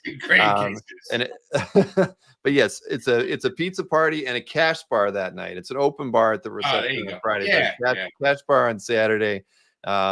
And I think we got the room until like 8 or 8:30 or maybe even 9. I don't even know. But we figured we wanted to end it early enough so people, if they want to go out for Saturday night, can, because there's so many things to do right in that area that we wouldn't. Yeah, I mean, even the hotel has a bar, and then and then across the street, you have there's a big mix of obviously there's no lack of things to do every night across the street. So I don't think it's going to be a problem to keep people busy. I think it's going to be a problem. There's going to be so many things going on. But I will say, in a show like this, the creators tend to hang out at the bar in the hotel. So I don't think the show's going to end. It's just that it's always nice, right, Amanda, when somebody sends over a drink. Hey, I like your art. Here, have a drink. Yes. You know, that's always a nice thing. I'm not saying you need to do that, but I I think do it's that gonna to happen other now. I do that to other artists. You know, I buy that. Sure. You know, maybe Garcia Lopez. I'll buy him a shot of Jack Daniels and whatever. It'll be fun. Hey, yeah, no, he's excited to come out too. I've never talked to him. As many times I've seen him at shows, I've never spoken to him. Great man, amazing artist. You know, he's one of our true heroes. You know, it definitely everything you've ever seen is modeled after his artwork. You know, there's like the Neil Adams and the Garcia, pretty much in 1970s and 80s and 90s DC, everything. Maybe I should bring my dad. He's a Garcia Lopez fan. Is he your father? How about that? Yep. Well, you know, we'll see if we get him his own room, though. I don't want him. Yeah, we might have to upgrade you. You my dad fighting over the bathroom. Fighting over the bed. Yeah, your dad will be in the bathroom for an hour. I don't want to deal with that. You know? Well, if you eat those White Castles, you will be. Oh my God, they might as well in White Castle. They might as well put toilets instead of seats. They can just eat them, and they can just kind of. They don't. It's like Taco Bell. I don't think I'm going to be going to White Castle now. Circle of life. I'm telling you, people crave that late at night. It's a real craving thing. It's a real thing. Well, if it's nearby, people can make a run. Yeah, there you go. All right. That's it. Amanda might do sketches for White Castle hamburgers. What do you think? Now that you've said it, you know that you're going to end up with a box or two brought to your table. We did it quickly. We did a Philly show, and I said free sketch for people who bring me cheesesteak sandwiches because we're in Philly, and pretty much I fed the whole artist alley because I got like 30 of them, and I just kept giving them to all the other artists, and I was doing quick sketches for free, but they kept bringing the heroes all day long, and everybody got fed on me, so that was a lot of fun to do. So, That's you know, awesome. artists love food. So just so you guys know, you know, donuts and all that kind of stuff. It's great bribery stuff. Well, Sometimes cheesesteaks and art don't mix so well. Yeah. Bill Sienkiewicz could make a good cheesesteak drawing if he really. Yeah, unless you're Bill Sienkiewicz. You can get art out of anything. Yeah, him and a couple of guys know how to use a cheesesteak on paper. I'm sure they do. They probably have once or twice, right? But yeah, no, but don't forget, we are providing lunch for you on Saturday and Sunday though too. Okay. You get boxed lunches, yes. So hopefully, you know, but no White Castle in there. But you'll have to bring that yourselves. So all right, well listen, I'm gonna I'm just about ready to call it, but thank you again. This is going to be you know, fantastic, and you know, to have the two of you here at the first one, and hopefully probably for the second and third one. Yeah, we're local. You're nearby. We're local talent. We save you money on flights. I like that. Trust me, our biggest expense is food and travel. You know, the hotel's bill's going to be pretty high too. But I find the hotel is very reasonable for the guests, though. The rate that they gave the guests, how could you not stay there? It's like one of the it's a great hotel. It's a beautiful hotel, and the price is cheaper than any other hotel around it. And I'm just like, that's a great price. Unless you want to stay at like a Ramada. You see, Alberto is going to bring me White Castles. Alberto, you're a wonderful man. And Alberto will do it. That's the thing. Trust me, he will. I like Kelly. 3 a.m. bubble guts. 3 a.m. bubble guts. Yes. And just so you know, Alberto he's a big Captain America fan. So if you have anything that has Captain America, well, I'll do a quick sketch of Captain America for Alberto if he brings me some burgers. So okay, you got it, buddy. It's on me, buddy. You bring those burgers. You sit there with me. I'll draw you a nice Captain America. Perfect. All right. I'm sure we're going to be talking a lot in the 5 weeks leading up to the show. But you guys have a great Christmas and a wonderful New Year. If I don't talk to you before then, and I know we'll be we got a lot of stuff to talk about in the weeks leading up to the show. But thanks again, and we'll talk again soon. All right, Bill. Take care. Take care, everybody. Have a happy holiday. Yeah, have a great Christmas. All right. Fun. Yeah, I love those guys. It's all the reason why OEX is just going to be such a fun experience. I mean, so many of you are going to be at the show. I mean, so many people that we've not gotten to meet in person. I did see some questions fly by, and I tried to flag them. Let's see. Where was it? Yeah, $10,000. That's a lot of Cyclops. I get it. Oh, there James said, and I saw even Jason was like pointing out James Henderson's question. Now, I can tell you, I have not talked with Kazra about this, and certainly haven't even talked about the artists about this, because obviously the artists are making, the concept with the auction was that the auction pieces get split 50-50 or thereabouts between the artist and the show. One of the things that I've been thinking about in the last week or two, again, if Kazra's watching, he's probably I think he'd be in agreement. I really felt like we should actually allow people to like pay within like, a certain time period. I don't want to like set it like, something down, just like we saw Fish having his 60-day, I think it was 60-day, or maybe it was 45-day payment plan. With things down. The thing is, obviously we want to be able to realize the best prices that we can for these, because unlike Hero, where the money is 100% goes to the show, we really wanted these to benefit the artists too, because they're going to do a better piece or give us a better published piece. And, that was kind of the whole idea going into it. We didn't want to feel like a charity. So, but, we wanted, a percentage to go towards helping the show. So I can tell you that more than likely, I can't see how we do not have some form of payment plan. As far as the payment options, obviously, cash at the show would be fantastic, but we will have the ability, I know, to take credit card via PayPal, and potentially another, we work with Stripe too. And I know that they have a, point of sale piece of software that we can use as well. So we probably will have multiple options for taking payments at the show, which should make things pretty easy. I mean, if Hero can do it, and they did like what, $90,000 in sales at the Baltimore show in the fall, we should be able to do the same. So let's see if did I miss anything else in there. I like Collective Mind said, what's worse, bankruptcy court or not buying artwork? Yeah, it's tough. And then where was there? Alberto asked about panels.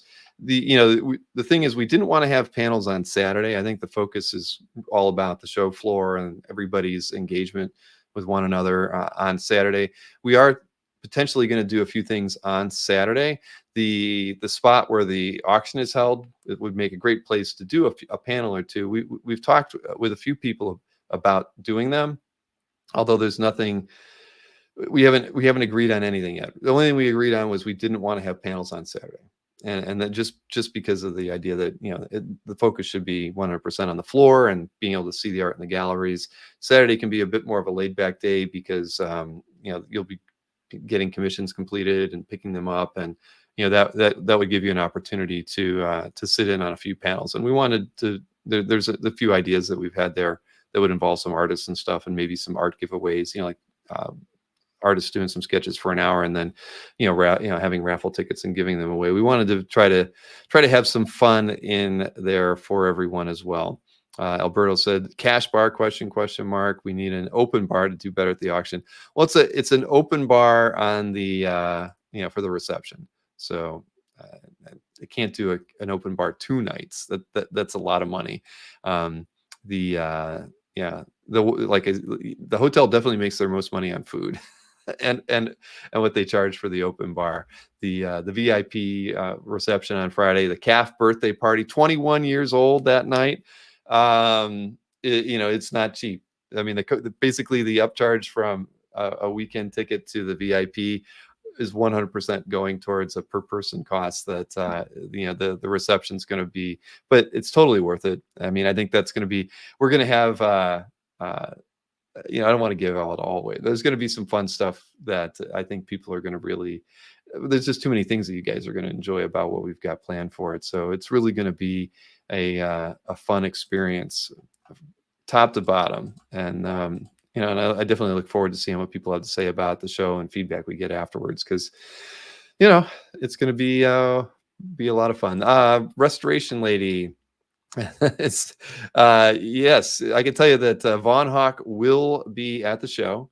We, I don't think she's going to be bringing like examples of her work. If you saw Alex Johnson, he posted over on the CGC boards. He also posted in a couple of the Facebook groups recent work that Alexandra Von Hawk did for him. So you can have a good idea of what her skill sets are. but she is really, really good. And you know, and if you're aware, I mean, I'm getting more and more people asking me about her, because I guess well, we know one guy's in jail, right? And the other two guys are too busy to take on new work. So Alexandra is a good option, I think, for people. She really does great work. And I think once you meet her, and I really, one of these days, I got to get that video interview I did with her posted. See, when I do things offline, it's just very difficult to actually go back and edit them and get them up there. But she's a very engaging personality and a lot of fun. So let's see, what was it? Jill said, sorry, but there's a pre-con commission. I don't think the Felix guys are going to have a pre-con options, unfortunately, because, you know, they got announced a bit late. And so I don't foresee that, but I'm not going to rule it out. I definitely am not going to rule it out, because I know that they're going to be giving me what they're going to be doing at the show. So I'll have a list of that in advance. But pre-con, I don't believe, I can't guarantee that that's what's going to happen. So making sure I didn't see anything here. We don't need free booze to make poor financial decisions, right? Don't we all do it every day, right? You know, and I think if anybody who watched the collector conversations last night, you know, by and large, Mikhail, you know, he's apparently picking up something that's even more important than a grail when he's at the show. So, you know, there's a lot of people going to the show that are going there for the social aspect. And that was one thing that we always made clear, that we felt this was a great networking opportunity for everybody. And I don't think everybody has to come into the show with a mindset that they need to break the bank. You know, Maureen offering me a nice amount of money that I'm allowed to spend at the show isn't something that we expect everybody to be walking in there with. But I think the social side of the show is going to be just as fun as those who are going there to pick up a lot of artwork. And I don't know if it's been shown. I know if anybody who follows JP, we actually commissioned JP from Next Comic Art to do what we wanted to have as the auction poster. And I think we're going to use it for some other things as well. But for those of you who haven't seen it, this, you know, JP's great at doing music posters, and Kazra had seen this. There was a MODOK piece that he did, and so this is the image that we'll be using, and this is like the digital. This was his prelim. He's actually doing the art all traditionally. So, but I told him after I saw that, I'm like, damn, man, can you polish up the prelim, because I want to use that in in a few things for the show. I mean, because obviously, I mean, I think this image makes a really great image for a t-shirt. I think it would make probably some good stickers and a few other things as well. So yeah, Antoine just said it needs to be a t-shirt. Absolutely. So I mean, look at that. It's freaking awesome. I can't believe this was his prelim. We thought, oh, he's doing it digitally. We thought he was going to do it traditional. So this image is one that you're going to see a lot of. And will there be OX theme music by JP? Hey, Kelly, he may come up with his own song. But at any rate, yeah, this is fun. And, you know, it wasn't really, we kind of went into it with kind of a different perspective on what we wanted to use the art for. But after we saw what JP did, it's just, wow. And like everybody says, it's really great. And it just makes us think about what we can do in subsequent years as well. I mean, to me, this is, everybody knows, my experience with the mini golf. This is like taking what I did there and multiplying it times, 1,000, and really trying to make something fun for everybody. And I think that we're going to get that. And I know that a lot of you have come up with some fun things that has been kept from my purview. And I'm going to be surprised as well about a lot of the things that are going to be happening at the show that people are bringing. So again, this is all about us. This is all about having a great time together and doing it around the creators we absolutely admire. And it's going to be great. So we got 5 weeks until the show. I'm looking forward to doing. There is actually I think there's one other artist that we have. No, there's really two other artists that we haven't announced. I don't know. I probably should just get a mailing out and announce them at some point. But Carl says he wants it on a t-shirt. Carl, I guarantee you that we will definitely get that on a t-shirt. What is the official merch? Don't worry, there will be some stuff. We have a swag bag coming too. So there's definitely several things planned. But at any rate, I got to get those last couple announcements out there. Maybe I'll get everybody posted to the site tomorrow. But on Thursday, I don't think I've got any more pre-con announcements to do, but I will have a couple of artist guests on Thursday that I've been wanting to have on for a while that are coming to the show. And one I've met before, one I've never talked to, and I can't wait to see that. But they'll be joining me on Thursday, so definitely tune in for the CAF update, and you'll get to get to talk with them. As far as a similar question, like with Felix, I'm not sure if any of the Essential guys are going to be doing pre-con stuff. I hope so, but I don't know that for a fact. It would be cool if we could maybe get one or two of them, like Finch or Stelfreeze. So that may. I'm going to try. So, all right. I don't want to keep you any longer. We're at the 2-hour mark, but again, you can tune in to Thursday to get a little bit more updates from OAX. Maybe I'll get Kazra to join me as well. Probably not. He'll probably be enjoying his time away from all of this. I do know that I've got at least one or two other pre-con things that, small ones to talk about, but those will probably happen either on Thursday or maybe sometime later next week. But tomorrow night, we have a Dueling Dealers show. It's a regular show. Mike and Anthony will be back. We haven't seen Mike in about a month, it feels like. So we've got that. And then we will be doing a regular show with Mike and Anthony on the 27th as well. I will be in Ohio at that time. So I'll actually be going over to Mike's house and doing it from there. And then I believe the show after that is going to be a solo show with Mike. Mike is he showed me the artwork for tomorrow, and he's actually got really good stuff.